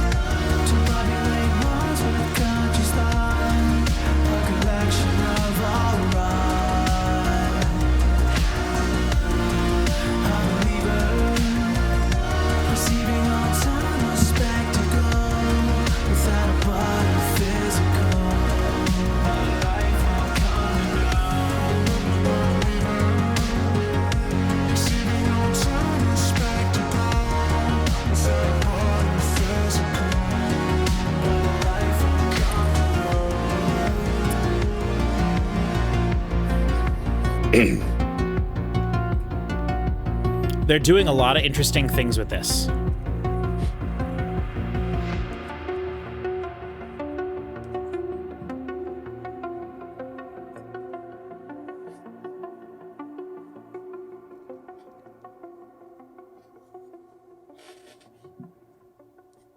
Should we just keep it going? Yeah. Yeah, let's keep it going. That was really cool. All right, we're going into track 8, Malevolent. It's got to be a heavy song. Mm-hmm.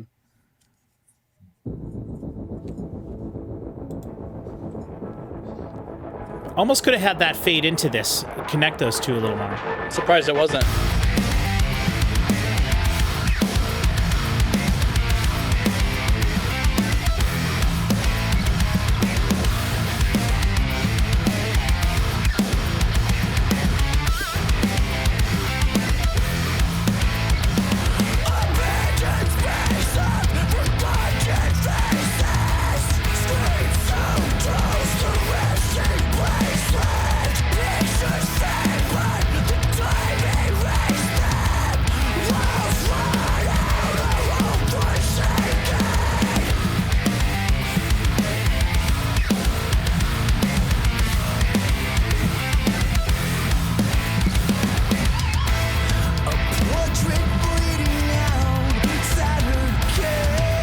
Sometimes his voice really reminds me of someone, and I cannot put my finger on what it is. So in this part? Yeah.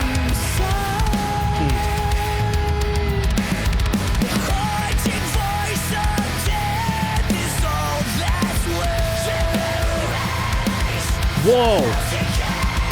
Whoa, that's Ooh, that's cool. awesome. Yeah, with the over the top of it. Oh.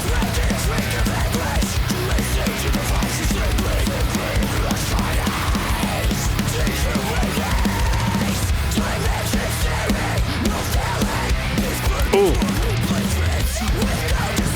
All of a sudden, it switched to like floor to the floor. Oh, the grooves.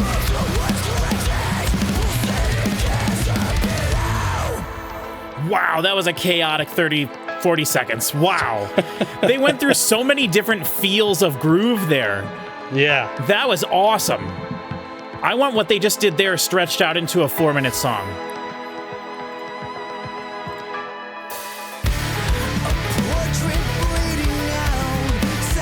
What does this remind me of?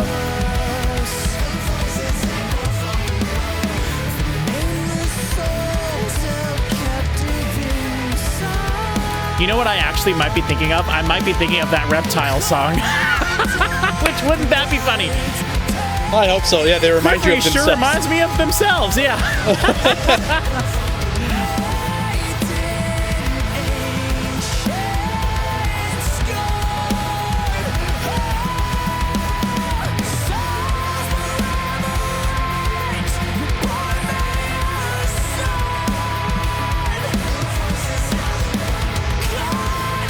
Very cool. Love the secondary guitar part in the background.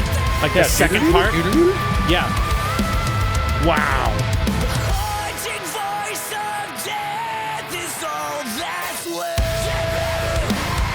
Yes, I wanted this part again. Oh. They'll crush that live too, I guarantee it.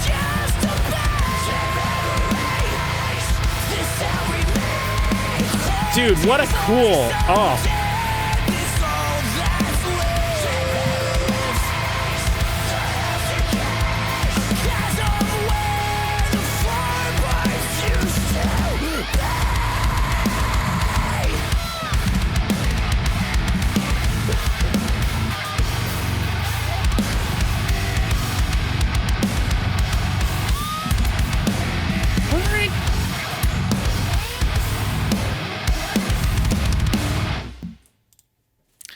So interesting. So interesting. Now, going back to what you said during one of the Evanescence videos, and how they do not have a heavy mix on Evanescence songs. Imagine if an Evanescence song was mixed like this. Yeah. Where it was just like this autocannon of a kick. Yeah. Like, what a different world it would be for them. Well, I think we might get something closer to that with the new album. That's true. That's because a good point. the new album feels very electronic drummy, like a poppy album or something like that, or Spirit Box even. And so I think we'll have to see what we get with that. But that's an interesting thought. So that thing with it with that synth note, just that one note in there over the top of it. That is the type of thing that when I hear that, I'm like, oh my God, I want to go write a song right now and have that be the that's what I'm writing the song for, to get to that moment in the song, you know? Which is like, maybe that's what they were doing with this. They were like, oh, that's such a cool idea. But then there was that like groovy part at like a minute and 15 seconds that went to like a minute and almost 2 minutes or whatever. Like, just like going through all these different types of grooves, it felt so complex, and my brain was like, huh. And then all of a sudden I realized we were just going boo da boo da boo da. I'm like, whoa, how did that happen? When did we switch to that? And then for like 2 measures, it was just like these crazy tom fills, and it was just like blah, blah, blah, blah, blah. And then all of a sudden back to the boots. I'm like, wow, how did we get here? Because it didn't feel. It just happened. It just like seamless happened. transitions. Absolutely seamless. So cool. That was a neat song. I don't think it was the catchiest one. I do think I wouldn't say it was my favorite, but it was neat. Yeah, I agree. There was neat stuff happening there that was really inspiring and very cool to me. Yeah. And then Blackwall, I think it it was really cool for what it was in the middle of this album, but I don't think it was super exciting throughout the length of the song. No. So I wouldn't want like a whole album of that. There would need to be more to it to make me more interested or invested in it. But because it sits where it sits on this album and is so different, and especially coming right after Subhuman, then transitioning into this song. Does it seem like the kind of track, if you're listening to this just casually, that you would skip? I would. Because it's so different from everything else and it's not what I'm here for, I guess. Yeah, I don't need the intermission necessarily all the time. Yeah, and if they did stuff like that in the middle of their songs, and maybe that's what some of their longer songs are, where you have a crazy heavy part and then it breaks down for a while and there's like 2 minutes of that and then it comes back or whatever. I personally love stuff like that, and that's what I go to prog music for. Patience in songwriting. I've said it a million times. I love songs that have patience to them, and they allow the music to like exist by itself without the vocals for a while. And it's just such a different way of approaching music than so much of the music that is not prog music. And that's why I love certain bands like Depeche Mode, for example, is the biggest band I can think of. They are the most patient band in the world. I mean, and patient in a different way than Metallica, who insist on starting like every song with like a minute of riffs and then that song actually starts. Depeche Mode will like meander for a while and then the song starts, but it feels like you earned the song starting by going through the intro part, and everything that happens was different enough. It's just a different way of approaching it, but very cool. And I love stuff that's very patient, and I'm not getting a lot of that with this, which you kind of mentioned. You were like, they're going through stuff pretty fast. Well, I mean, they would have to, like, because the songs are shorter. Yeah, they're shorter, and you've got so many things that happen. Right. It's a 5-course meal in a minute and 3.5 minutes. And that's what a lot of Japanese metal is, right? It's chaotic and crazy. And I'm sure that these guys are fans of Japanese metal if they are into video games. Not because those things are synonymous, but I do feel like the most iconic video game soundtracks are Japanese inspired, for sure. Yeah. And so I would not be surprised if they're into Japanese metal a lot. And that's awesome. I had someone tell me once that, I think I brought this up before. We were doing this thing where you like get a playlist going in a group of people, and then you all connect your Spotify to it, and then you just add songs. Everybody just keeps adding songs, and it's sort of just like you listen to it, it cycles through, and then everybody comments when there comes up and talk about it. And someone said that all the music I like changes constantly. It's just changing all the time. Yep. And it's true.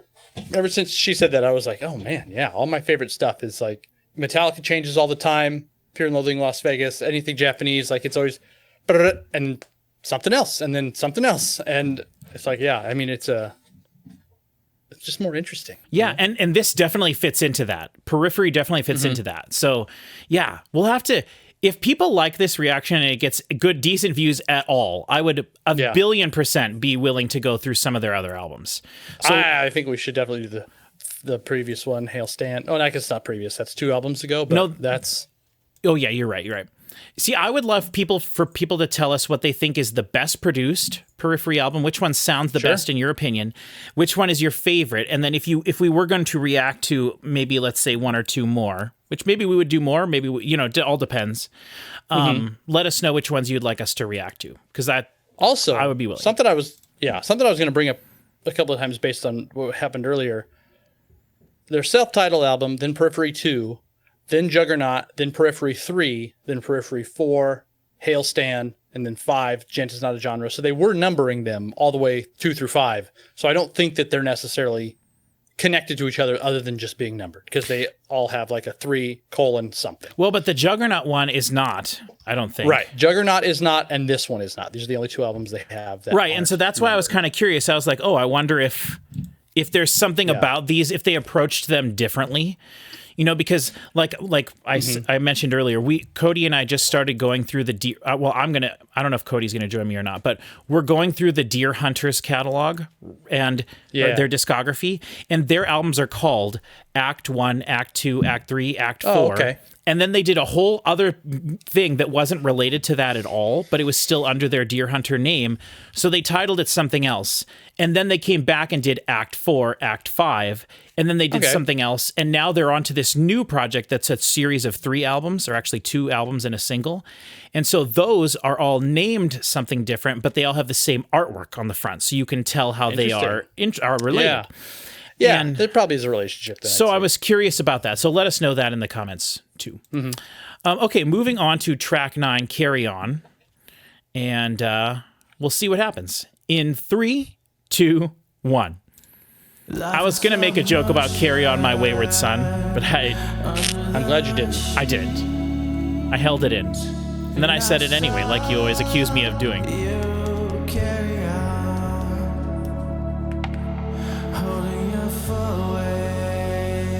This has final song vibes. But I saw you carry on.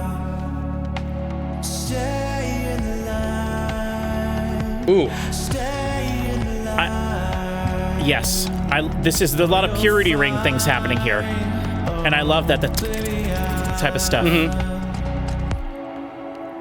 better thoughts let you in. For your answers, some medicine. A massive key. Interesting. Okay, so there you can hear him pumping the hi-hat. The hi-hat. Yeah. Then it allows him to.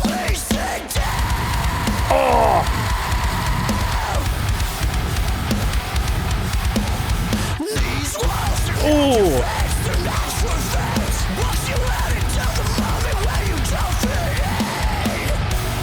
Lack of emotion. Oh, let's go. Oh, I love it. I love it. Believe me, I see everything. Have you listened to that As Everything Unfolds album again since we listened to it? I'm not sure. Because if you remember, there were those 2 songs on it where we're like, why didn't they do this the whole album? When I was editing the video, I was like, man, those 2 songs are so good. I think I did. Maybe at least once. Oh, that synth. Yeah, you'll find you'll carry on. Please take down. This is low. Those are low guitars. Low. Yes. These walls are not your face, they're not your face. Watch you out until the moment where you don't fit in. Under attack, like to lie yourself, lie yourself. These walls are not your face, they're not your face. They like to shove it down your throat like a medicine. Life in slow motion. Whoa. And here's the chorus. Vocals are so much better on this Yeah, I agree. in terms of presence. Yes. What a great little chorus.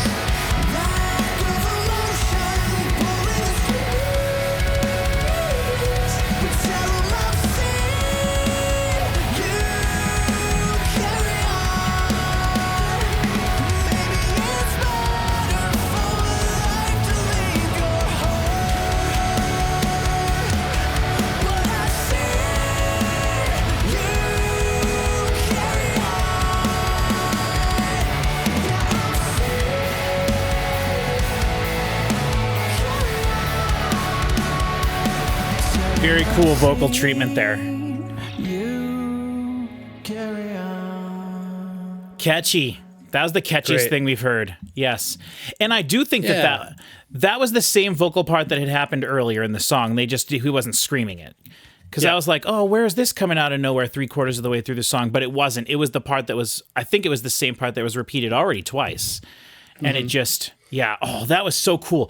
Talk about the dichotomy between the heaviest part and the quietest, or the least heavy part of that song. That was a lot. Yeah.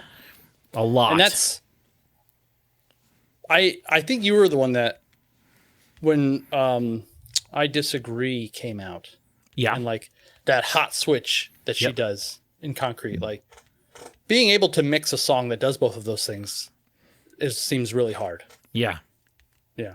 Yeah. And that I was actually going to mention that about this album earlier, because when we've been listening to stuff recently, like it happened with one of the things that I've been noticing in music as being a trend that I've been seeing the last few years, and I've been really seeing it come to the forefront now, is that, and I think what it has to do is it goes back to dubstep.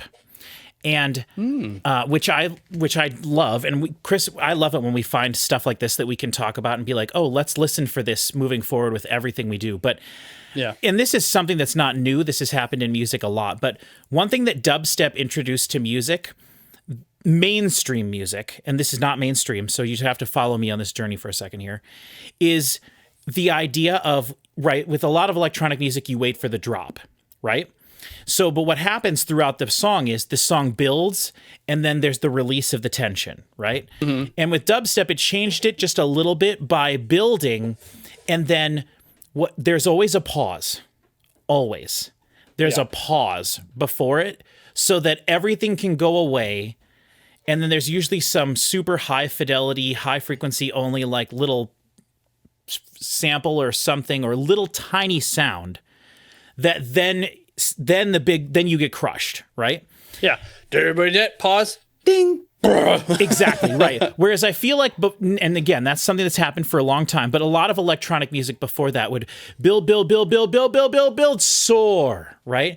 Rather than build, break, everything falls to the earth.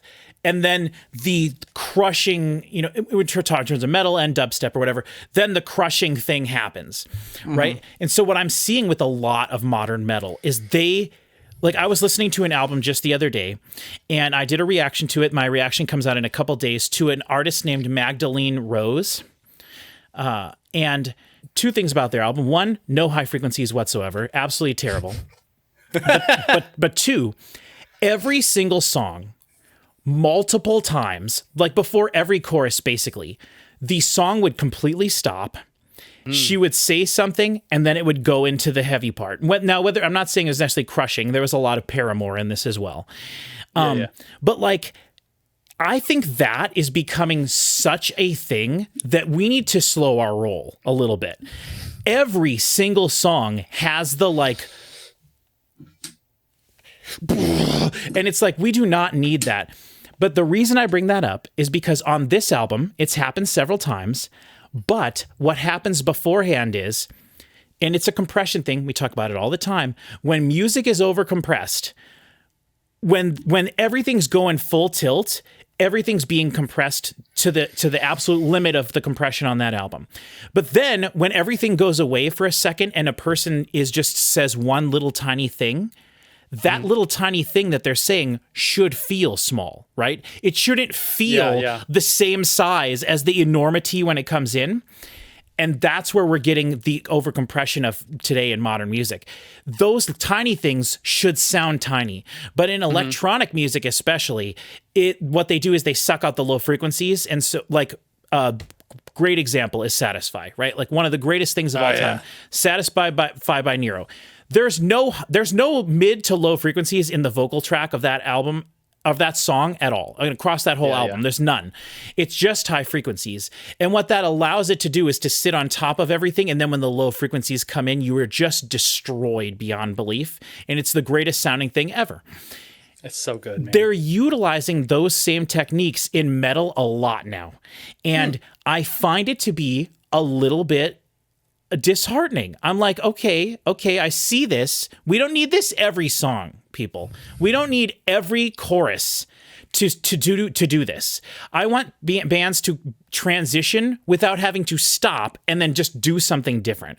I want actual transitions from one section of the song into the next song, rather than just stopping, letting something sit for a while, and then you come in with something else. I want real transitions. I feel like we're losing. And one of the other reasons I think that happens in music so much is because it makes it so easy for you to be able to just start your sample for your TikTok video before the pause. And then when it comes in, you can play it so much easier without having to worry about where you put the in and out point. You know what I mean? I think it's easier. I would say that edit. it's probably, I think you're probably onto something with the trend of it, but I would imagine that the other thing is more just convenience than specifically crafting a song to be able to do that. For sure. But I think that that's why it's happening, or one of the reasons it's being contributed to. Oh, because, why it's a trend? Yeah, because it's so easy to just make a minute-long section of a song, and then you have a minute before it and a minute after it, and each minute is separated by a little empty space. You know what I mean? And it so conveniently fits into this, like, whatever you want to do with it. And I'm not saying that bands are necessarily doing that, but I think the reason that particular structuring method is popular is because of that. It's so easy to do things like that. I don't think that happens with enough songs for it to be the thing that drives a trend in music. I think, okay, I see what you mean there. Like, not every TikTok video or whatever, and which I don't even use TikTok, but like, not every video has that type of an edit in it because they don't put that much effort into it. People just throw a song on it. They don't give a crap what it is. Yeah, it doesn't. It doesn't always make sense to do. You're that. right. And starting a song at the beginning of, like, you know, the tempo reset, whatever you call it, like, that's not that difficult. It's not, you know. Well, no, I know, but music. I know, but like, it would be easier if you had a song that was specifically like, if you wanted to use the last third of a song, and the last third of a song just so happens to start with a quiet moment right before it, with nothing Then happening. Lucky you. I don't know. I think there might be something there. Let us know in the comments. Okay, all right. That was a great song, great chorus. I think the catchiest thing we've heard so far was on that song. So. Yeah. Okay, moving on to Neon Valley. I was going to say this is the song with the least amount of plays, but it's actually the final track, which is getting me a little worried for the final track vibes. Okay, Neon Valley in 3, 2, 1. Second longest. Second longest, yes. Good point.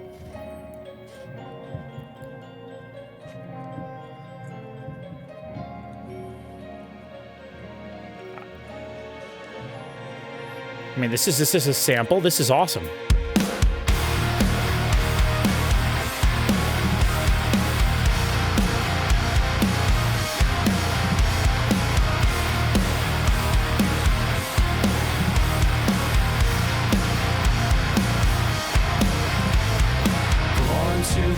Of the trees, ocean and breeze, raised in a rusting belief. You know, he hasn't been layering his vocals that much throughout the album. Yeah. So this is standing out. Really cool. There's Chester. There I got Chester. Yeah. With glimpses of a prophet in disguise. Follow the path of stars, winding road miles away. The heavens are living, melting away from memories. Are they going to subvert our expectations and just be this be a nice, straightforward song? Maybe. Whoa. And his vocals are so centered and, like, here now. Yeah. Where the Will Ramos or whatever. Yeah, which is Yeah, weird well, because we his heard vocals some vocals up here too. Like, we've talked about that before. How could you possibly make something sound vertical? I just don't understand it. I realized what I was thinking of that his voice reminds me of. That the album by The Plague that came out last year. That's kind of Weird Al. The guy that sounded like Weird Al. But if he was singing in his lower register voice. So. I see. So maybe a little Ludo in there? I don't know. Yeah. I see what you're saying. Yeah.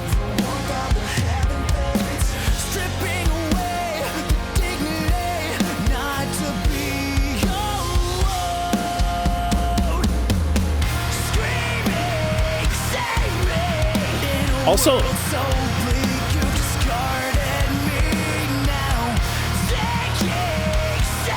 I'm also getting a little like Edema in this, which is funny because everyone always said he sounded like Chester or Jonathan Davis. Remember when Edema came out, they were like, it's Jonathan Davis's little brother doing vocals. And then that was just something that people made up. Like, totally, like, Jonathan Davis does not have a brother that sings.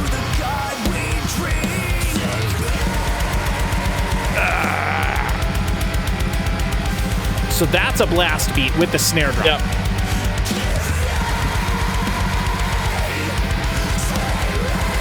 It loses so much clarity without that ride cymbal in it. Take a breath.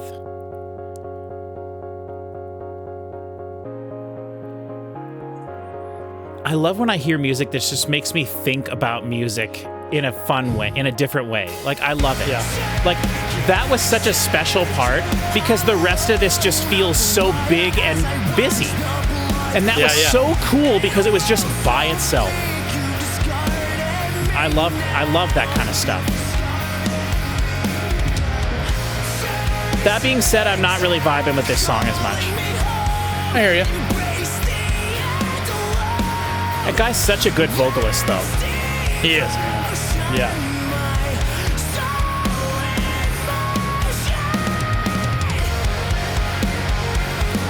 All the way up there in that same screaming style. And with a little bit of dirtiness to it, grittiness.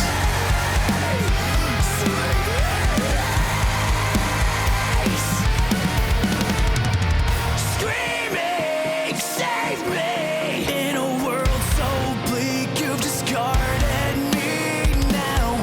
Taking safety, consecrate beliefs to the heresy. Take me, becoming one with the altar, sacrificing for true devotion. I'm screaming, take me from a world so bleak to the God we drink. Pretty song, very pretty. Yeah, not my favorite. Kind of, I don't know, a little bit, little tired. I don't want to say boring, but it just kind of made me a little tired listening to that one. Yeah, because I don't know. It seemed it was slow enough and like chill enough that it would have made sense to have like a really good catchy chorus in there. Yeah, And it just didn't ever really get to that point. yeah. It was still catchy though. Like the save me, save me. Like it's coming so close at certain points to being like 3 Days Grace or like Seether or like some super accessible thing. Like I was mentioning Linkin Park and Edema in that. Like it's getting so close to being that. Like that whole song, there was nothing in that song that wasn't accessible, you know? Yeah. And that's kind of what's so cool about it is that can sit on a song with everything else we've heard, the super heavy stuff. For some reason, that song's sonic quality to me did not, like, the heavier stuff sounds better, so to me, than that, which is so weird because on a lot of albums, I don't know if I would say generally, but like the heavier something gets, usually that's when the album gets muddier and things get lost a little bit more with the compression. And so the more open things are, or the more dynamic a song is, the more you can really hear the fidelity into everything. But that whole song felt kind of washy to me and almost dreamlike. So I don't know if they were doing that on purpose or if it just happened to be a bit more mid-rangey. I don't know. Or if it was, that might've been a song with a totally different, in a different key with different guitars and stuff, you know? Yeah. The vocals were really, I don't think that they were ever too low in that song. I kind of would agree with that. I think the guitars were so muted though, or so low passed that it was kind of losing its definition to anything for me there. So I don't know. Yeah. And the kick drum still is just so prominent in all of these songs, but it's not, I don't know if I would ever say it's a bad thing, but sometimes it's more like, think of what you could do if this wasn't so loud once in a while. By having something else be brought up that way, yeah. Right. I mean, it's bordering pendulum levels of kick drum, which is insane. For sure. Yeah, but yeah, I agree. So now we have 2 songs left, Everyone Dies Alone and A Pale White Dot. And this next song has the second most plays on the album. So this is like the second single or whatever. I think so. I think this one has a video. It doesn't say that on Spotify, whereas Mr. God did have a video on it. But I see.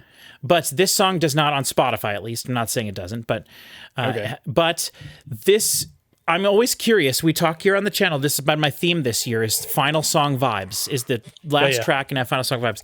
So with what we just heard, I would expect this next song to be pretty heavy because it would be weird to have 3 slow songs in a row, unless this next song is similar to what we just heard, and then the final song is like the crazy balls to the wall thing.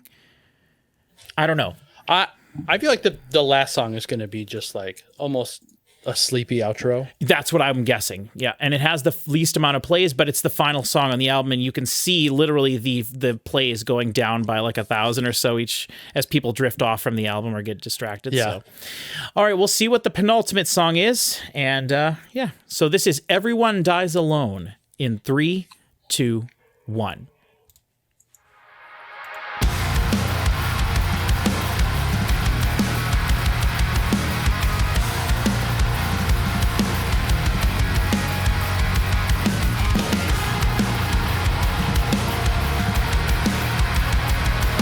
I think the cymbals kind of suck across the whole album. I'm just going to say that. I think it was, yeah. Always seems to come to this, the end of joyful ignorance, to drop everything that I have and go. Very Bill Murray. Half asleep behind the wheel, not sure what I'm supposed to feel, still holding on to the life we know. Give me all your pain, Okay. your fear of where you lay. My never-ending rage is gonna take it all away. Give me your hand, I'll hold it while I can. Experiencing something I will never understand. This is You didn't like that part? no, that's just very Bill Murray. Oh, really? Interesting. Yeah. I love how big Bill Murray is getting. Like, you know, he was in WWE, or WWE used him a couple times last year or at the end of the year, and people are just noticing his music a lot. And it seems like you've been a fan of his forever.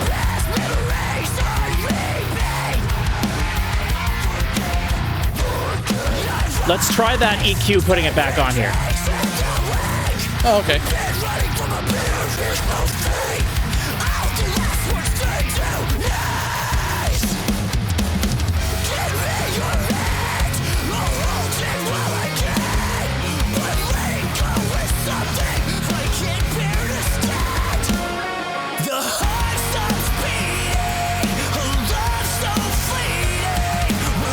We'll take it off.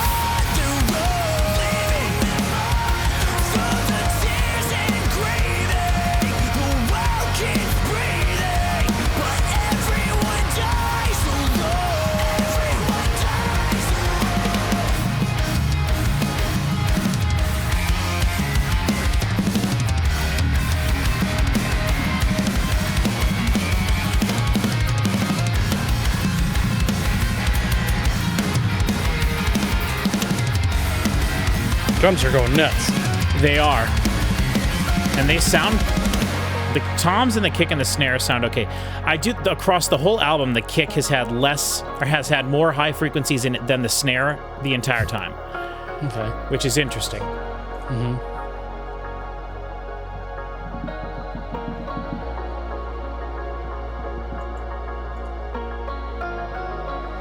Drifting off to the void, find peace in nothingness. Not a sight, not a sound, dust is all that's left. Like a drum and bass drum thing off to the right side there. Find peace in nothing, 'cause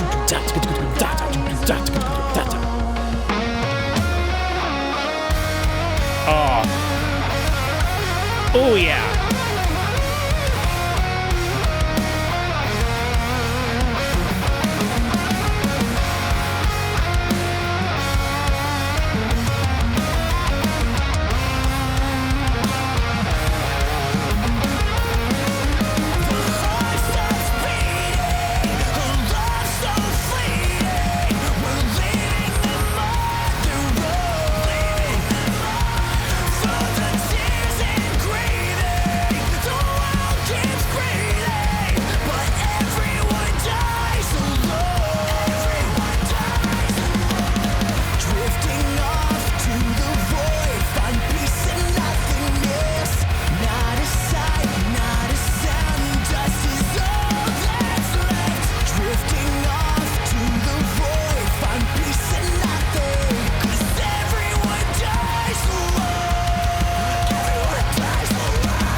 Interesting. What an ending. Yes, I liked that one a lot.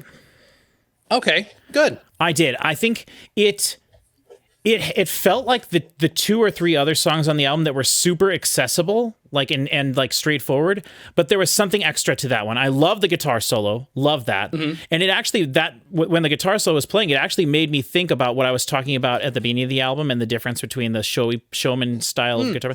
There has been like very little lead guitars on this album at all that are like true. stereotypical lead guitars. Like there's been only 2 songs that I remember had a guitar solo in them at all. And then the rest of the songs, they were just doing the sort of more complex chord thing that I was talking about during a lot of the songs, where it doesn't feel like heavy, chunky stuff. It feels like just wall of guitar noise with intricacies within that noise. And I don't care for that as much. I like the guitar riff doing a guitar riff thing with the lead guitars over the top of it. Yeah. And so in that respect, I do think it's interesting, but I liked that song a lot. I thought that was a great song. Nice. I do think the high frequency is just like missing across this again. It's one of those things. For some reason, it hasn't bothered me as much as we've been listening to this, and it's because of the way the mix is done, I think, with the kick and the crash. The cymbals are still very present. There just isn't much to them. They're kind of thin everywhere, but they're kind of like splashy across everything too. But it's not over compressed so that to the point where you feel like anything being, there's no artifacting happening in them or anything like that. So I don't really know, but I wonder if sitting down to do the mix on this, like you listen to that and you're mixing, you're cutting, putting this in, cut that out, move this around. If it's like, all right, we need to sacrifice something to keep X, Y, and Z as prominent as we need it to be. So let's pull the cymbals out, or, yeah. If these things ever come as a result of that kind of thing. Well, and I wondered, the drums to me sound like real drums. It would be kind of strange to me if they chose these sounds for the kick and the snare, which would tell me that, and Chris Schoenberg and I were talking about this when we were doing the Archspire video, actually, that it's not uncommon for a metal band to record the kick and the snare and the toms as one pass, and then all the high cymbals as another pass. Oh, interesting. Or what you do is you're kicking your snare and your toms, and you try to record that without any cymbals so that they're more isolated. Or you have electronic triggers on the drums at the same time, so that when you're hitting it, you're getting the sound of the snare you have, and then there's also a trigger there that triggers a MIDI note that will record, so it's all at the same timing. And then after the fact, then you put dampeners on all the drums and everything, and the drummer can still sit there and play everything, but you're just not getting very much sound from that, and you're focusing only on the cymbals, because it's hard to ask a drummer, not that it's impossible, and a good drummer should be able to do it, to just play the cymbals for a song. Yeah, I think that I would imagine you would just play it the same thing over and over and then mic it differently every time. I mean, yes, for sure, but also like, yeah, different ways to approach it. For sure, but I don't know. There's something weird about the cymbals. I think it just is across this whole album. They sound. I don't even when I say weird, I don't even necessarily mean that in a bad way, because I don't think it sounds bad. It just, I don't know. Either there's something missing from the cymbals, or there's something else that's not happening that I'm feeling the loss of something in this. And I know it's the high frequencies, because I think boosting them will make a big difference on this. But other than that, I think there's still something weird about it. So, I don't know. Okay, going on to the final track, A Pale White Dot, in 3, 2, 1.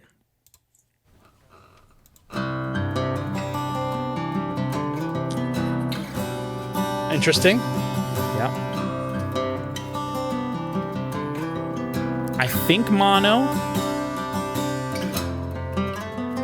But there's some room reverby tone. Gorgeous. Why didn't we get this throughout the album? On like bridges and stuff. No acoustic anywhere so far. No,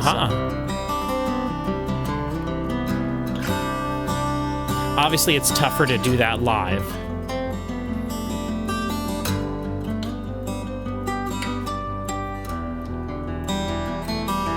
There's a persistent low end happening as well. Yes. And I think that it almost sounds like a string patch or something. Something really subtle. I love this. Is Might awesome. even be just the low end on the just the low string on the guitar, just ringing. It could be. I think there might be a bass in there too, like boom, boom, boom, boom. I think you're right. Yeah. And there's definitely some sort of a synth pad thing. Oh yeah, they're coming in now.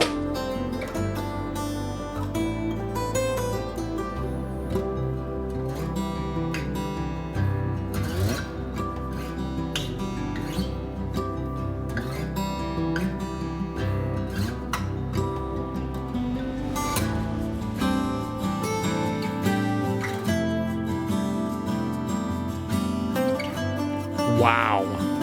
What a sound. Wow, yes. This is like Mannheim Steamroller. And I mean that that's like the highest compliment I could give something quality wise. Yeah. I mean, this is like new age stuff. Like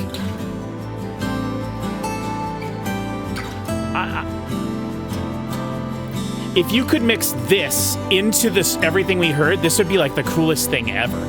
Now, it's really hard to do that, to make a song that you can't perform that live, right? So it's like, but I could have had several intermissions like this throughout the album that were just like little minute-long versions of this. So gorgeous. Now that it's still special like this, though. That's like a little telephone or a phone microphone or something. Probably just EQ'd out, yeah. No, there's like a stereo signal here. I think they just he had a stereo, his phone sitting in front of him. Maybe did this as a demo at one point. Wouldn't it be easier to just EQ into this band? I mean, it would be easier to do that, but why would you do that when you could just have a different microphone with a different signal and then throw it in at the end? I mean, whatever. That's not as artistic, Chris, to just do it with EQ after the fact. Okay, that was awesome. Very surprising. Wonderful. There. Yeah. And talk about final song vibes. That's Yeah, what right? that was. That's what that was. I would have loved to have the album start with something like that, then go through the whole album exactly as it is, and then end the album with the same thing, kind of like that. The acoustic guitar. That was great. so beautiful in so many ways. Like, I love the room tone of it and the rawness of it. And then What a great demo for like showing off speakers and stuff like that. The recording of that was so wonderful. It was. And because it started lo-fi almost with the room tone and everything. And then things so subtly came up in the mix.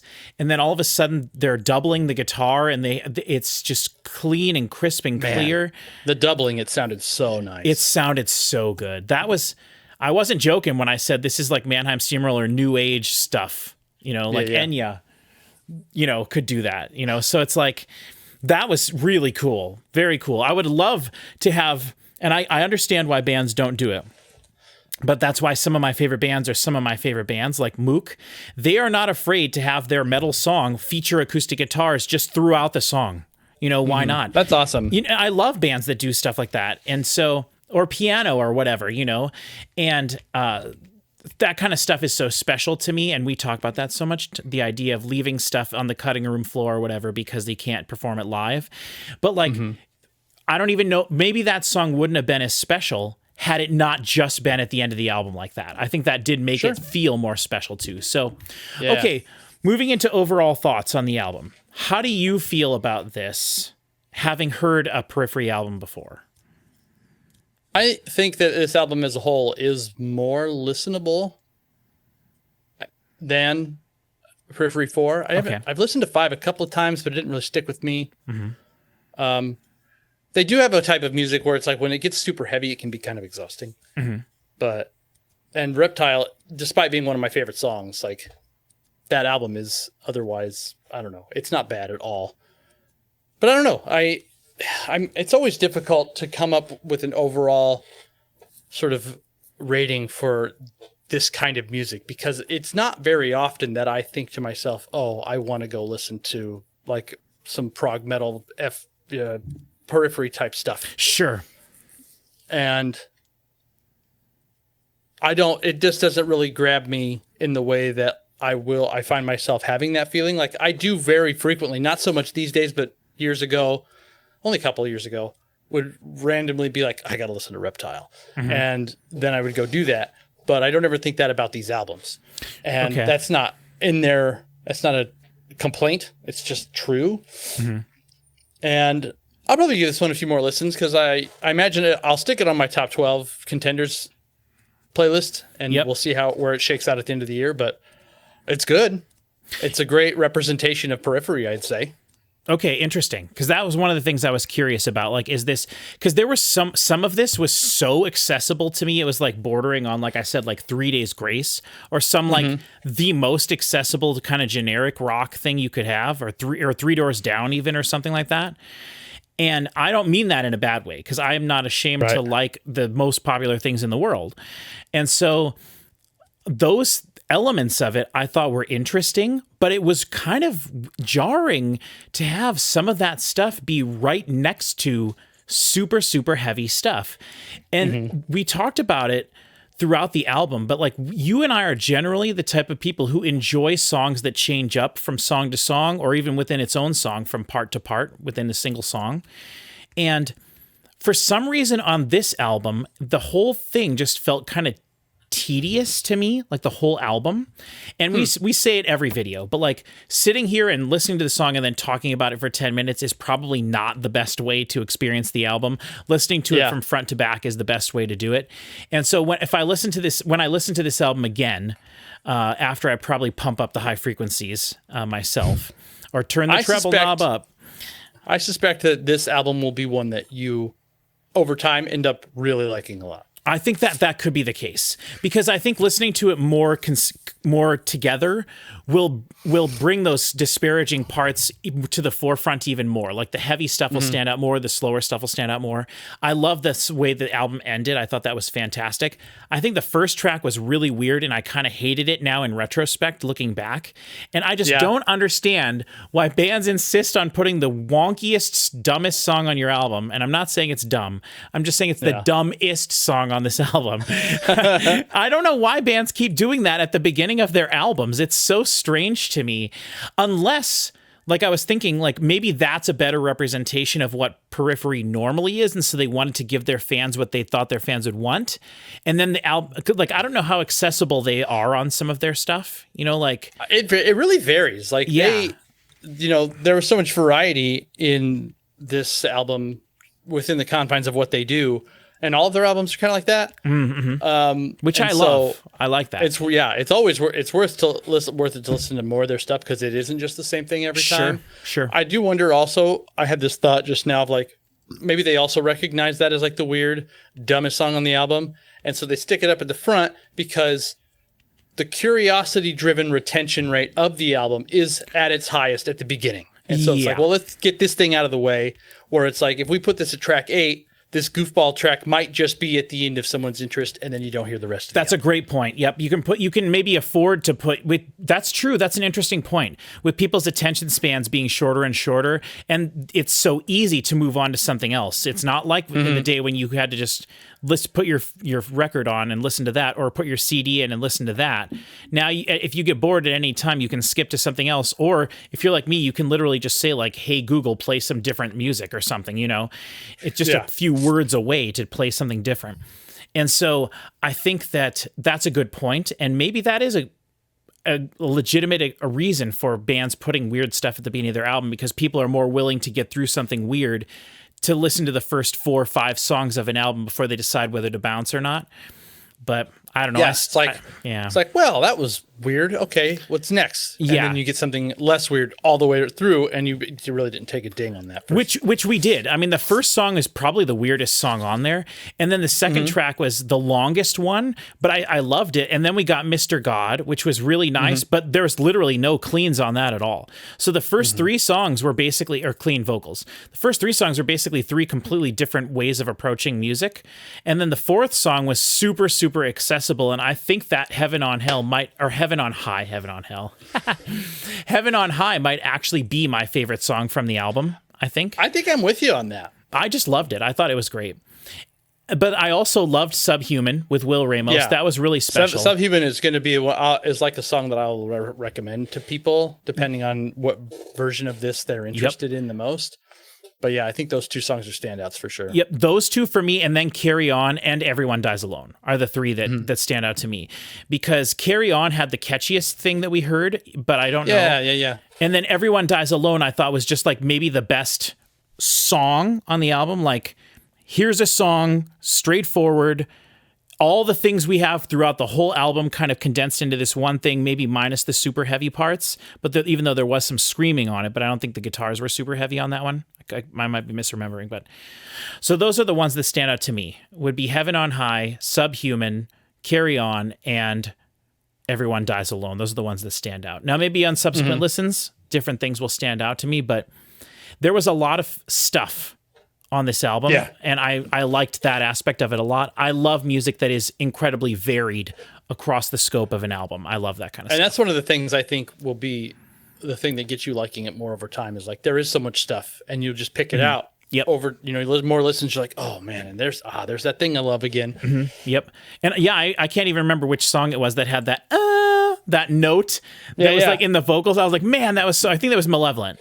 That was so cool, and I loved that, and that was neat, and it was very inspiring to me. Like, it made me want to go make a song right away.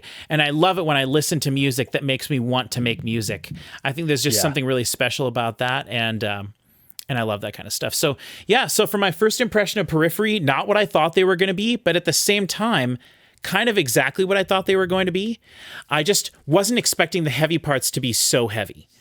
Yeah, that was something that was surprising to me. And maybe if I had heard Reptile again, I would be like, "Oh, I'm such a dummy. This was super heavy," and I just don't remember. Got those its parts for sure. Yeah, I just don't remember those parts from that at all. I remember being like surprised by the way the singer sang and how many different. Because I also remember specifically mentioning My Chemical Romance in that a lot. Yeah, and I didn't hear any My Chemical Romance in this. Sure. But I was like straight up, like I was like, this is straight up My Chemical Romance, and I didn't hear any of that on this at all. So interesting. Yeah, so very interesting. But yeah, you mentioned Chester several times, then I started hearing that, and then The Plague and stuff like that. So I liked it. I thought it was great. I am a fan of this. I would say I'm interested in doing more Periphery. So let us know in the comments everything we've asked throughout the video, but if you're just clicking to the end of this to see our thoughts, let us know in the comments your favorite Periphery album, which one you think sounds the best sonically, and then which one you think we should listen to when we do more of this, because I'm totally down to do some more of this. And then feel free to recommend us, or me specifically, some other prog metal bands that I should maybe look into that based on some of the things I was saying in this video. If anyone has anything come to mind, let me know those in the comments, and I'll check those bands out as well. So, and we have a new channel in the Discord where I have built a whole bot and a whole thing where any band that I put into the system will get added to a list, and then when the new album from that band comes out, it'll drop into the new releases channel. And I made that specifically because the streaming services will not show me stuff sometimes where you'll find a new album came out and go, well, how come did I not listen to this enough? Where was this when I was looking for new songs? And then you'll also get like, here's an EP, here's a single, some live stuff, whatever. And I don't care about that. I just want to know when band releases album. And so I built a script for that. So it will only ever announce new albums by whatever band. And the script runs off a text file with band names in it. So anybody can just go into the new album band list channel and put in a band that they would like to have tracked. And then it'll drop it into the channel when there's a new album. And then we can just do that for infinity. So, and I think what's going to end up happening is we'll start to end up with like almost every week.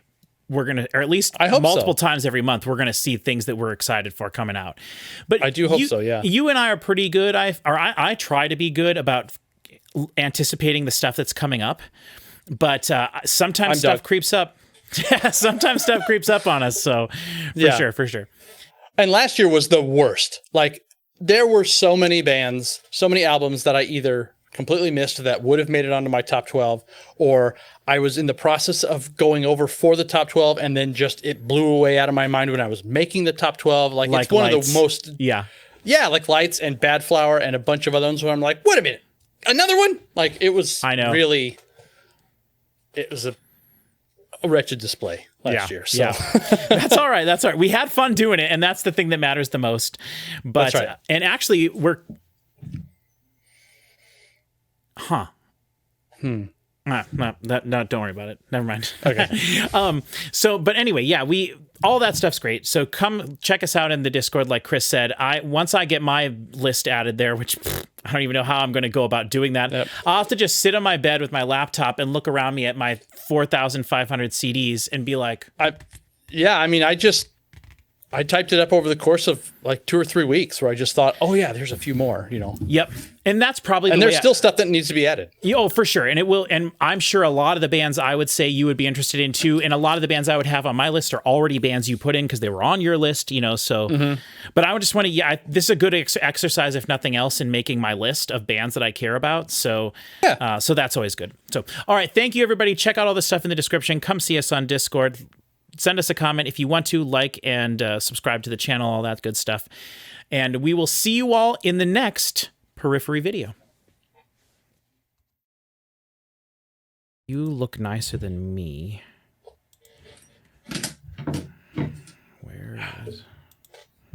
What the hell? Oh, there we go. Okay, so I think if I turn my contrast up a little. 1 sec. Yep.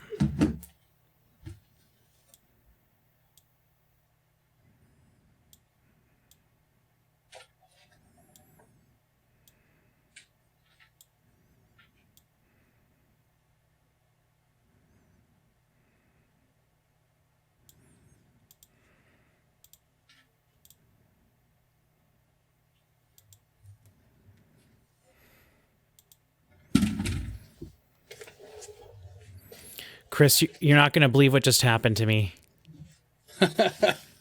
What? I accidentally hit the default button, and it changed all of my settings that I've had set on in my camera since we've been doing this. I was going to say, your camera looks terrible now. Yes. So that makes sense. Yes. Oh my God, Chris, it's awful. Oh no. Yep. Damn it, I forgot something.